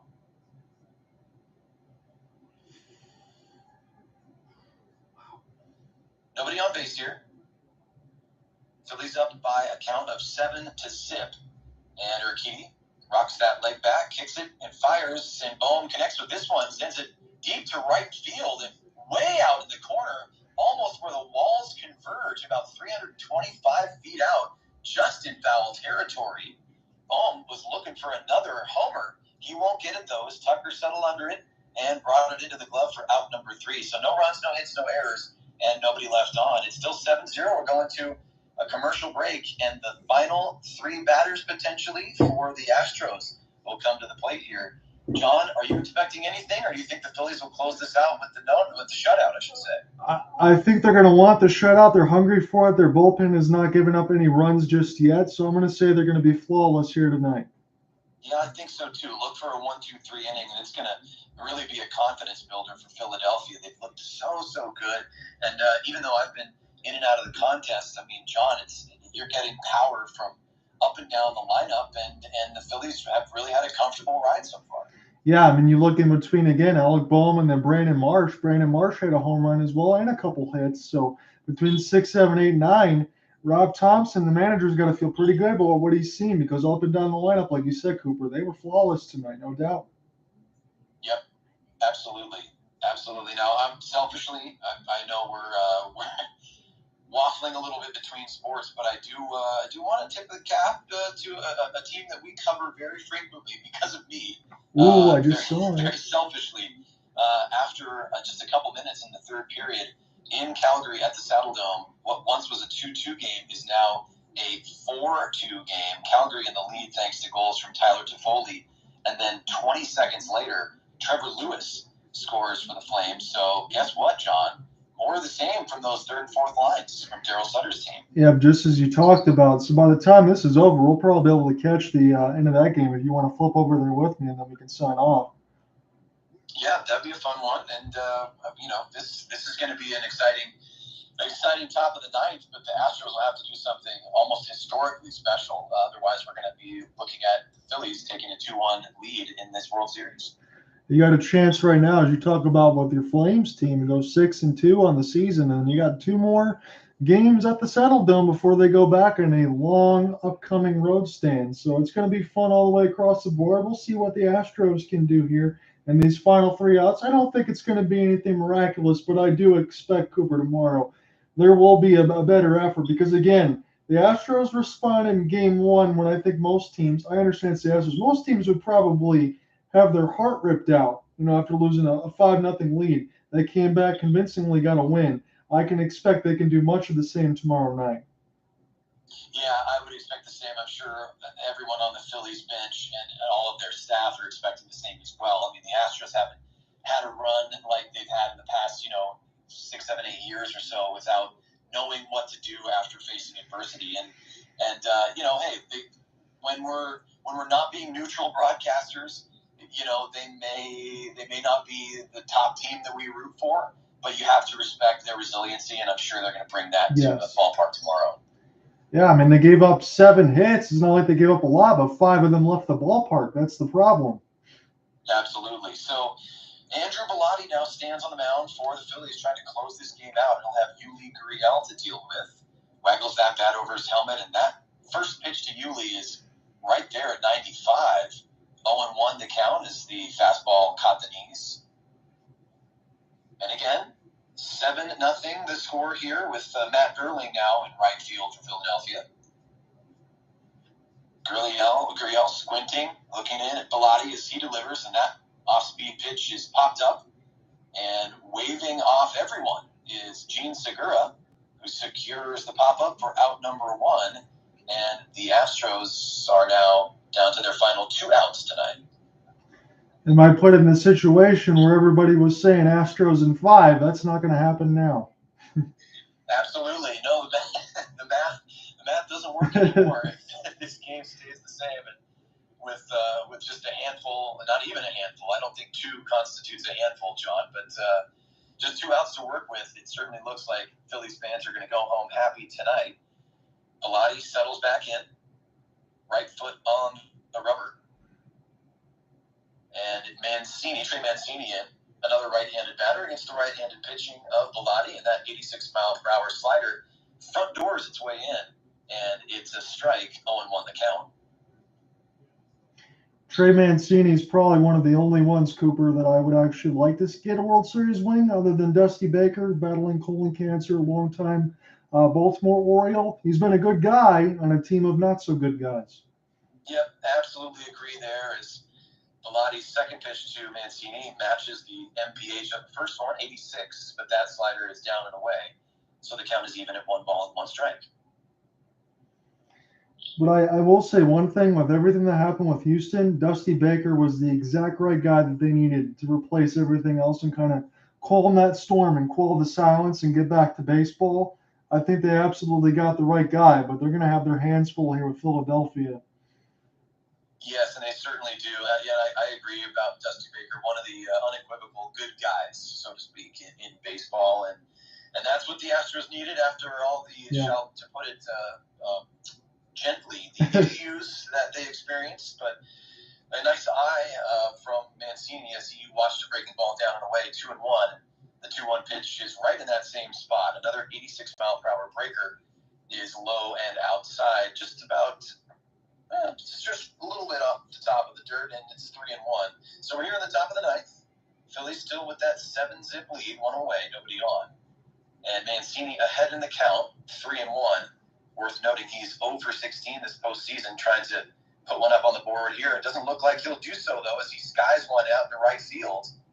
And this ball is going to be caught by Verling. And you can see right behind him those first-row fans and those classic, almost, I mean, that makes me think of, like, John Kruk, those light blue jerseys with the maroon trim. That's what a great era for Phillies baseball. Well, this could be an era for the ages, as the Philadelphia Phillies are an out away now from taking game number 3 and taking a 2-1 series lead. I mean, like I said, 22 and 29 for taking over for Rob Thompson or Joe Girardi. That's a heck of a turnaround here for Philadelphia. They're doing something special right now. They certainly are. A wild card team really making some noise here in the postseason. And McCormick now wags that bat. He's got that closed stance. He stands in right in the batter's box. And Velati's 8th pitch is way up and in. Looks like that breaking ball just got away from him. And Chas McCormick twists away from ball number 1. He's 1 for 2 tonight with a walk and a single. So this is his 4th plate appearance. Excuse me for the stuttering. I'm just getting ready to call out number 3, which is what I'm expecting here if Velati has his way. This has been a game right now that's been dominated by all Philadelphia, and that bullpen continues to be the story, unblemished right now through the World Series. Absolutely. So Velati, after a healthy dose of breaking balls, goes back to the heat, and 95 mile per hour fastball is up and in. 2-0. McCormick now head in the count. We see shots on the Fox feed, those Philadelphia Phillies players up off the bench, hoping that Velati can close this thing out, but he's now down. Up. Let's pick who I'm talking about. McCormick is ahead in the count, 3-0. So Velati's got to bring a strike here. We'll see if McCormick has the green light.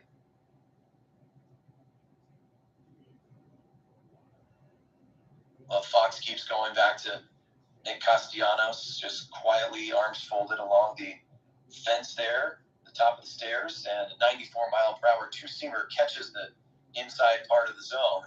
So 3-1 the count. Phillies fans on their feet here, as you would expect. Chas McCormick, the last hope for Houston.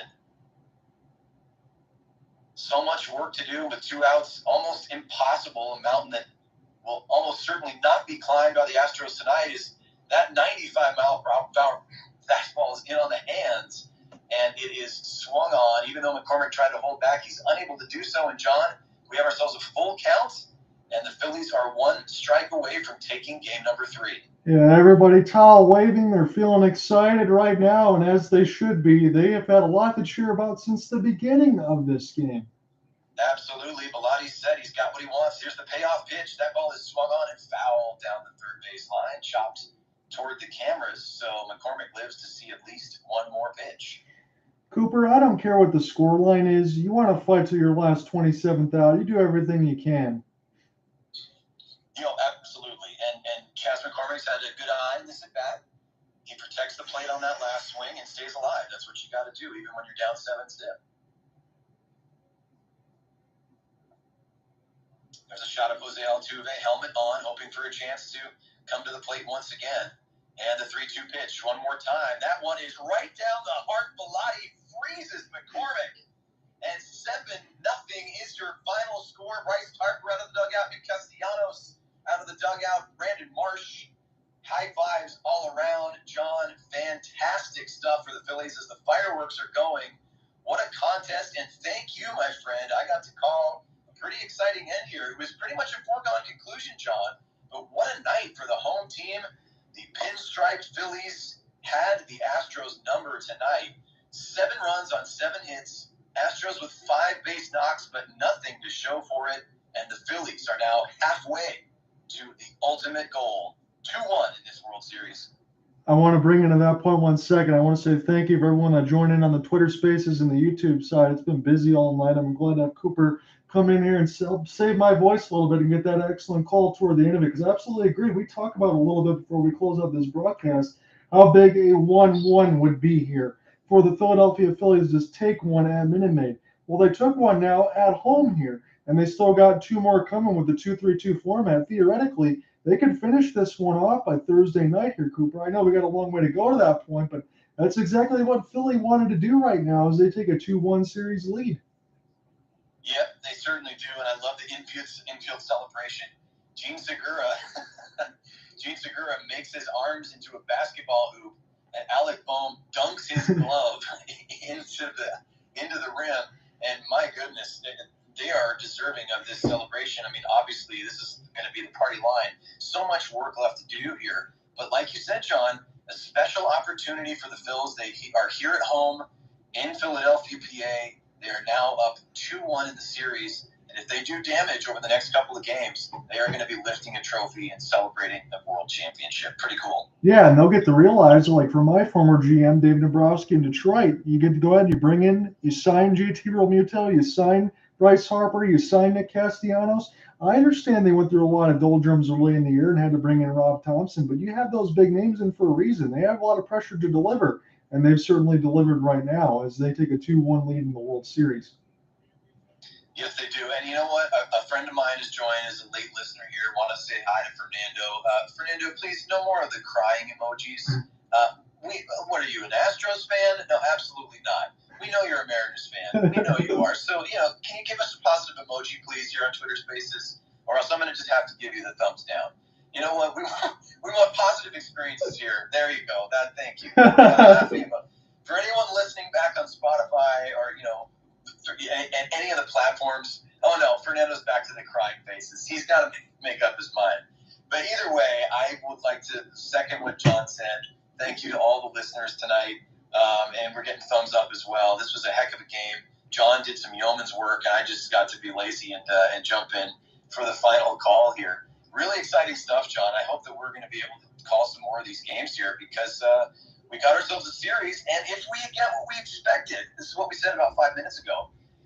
I think when Houston takes the field at Citizens Bank tomorrow, we're going to see a resilient team.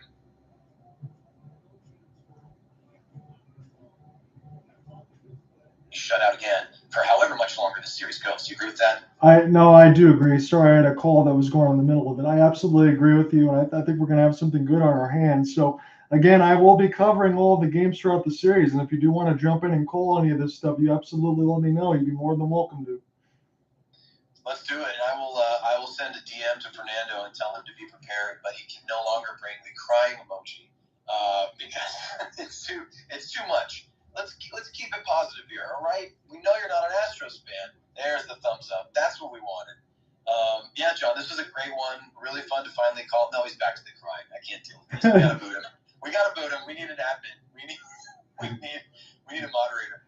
No, John, thank you so much for letting me jump in. And I'm gonna take a second peek at that. You know me. I mean, I love some baseball, but I got to take a peek at the NHL scores. I'm watching the game right now. If you want to watch this with me, we should just drag. Let's just switch sports. Let's just go right over to the Flames game. It's excellent right now, dude. It's a good game.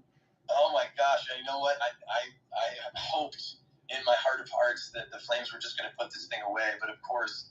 The Seattle Kraken, and I'm not kidding, I'm literally wearing a Seattle Kraken hat right now, so maybe I'm tempting fate, even though they're playing my favorite team in Calgary. It's 4-3 with 10 minutes to go in the third. We got a barn burner.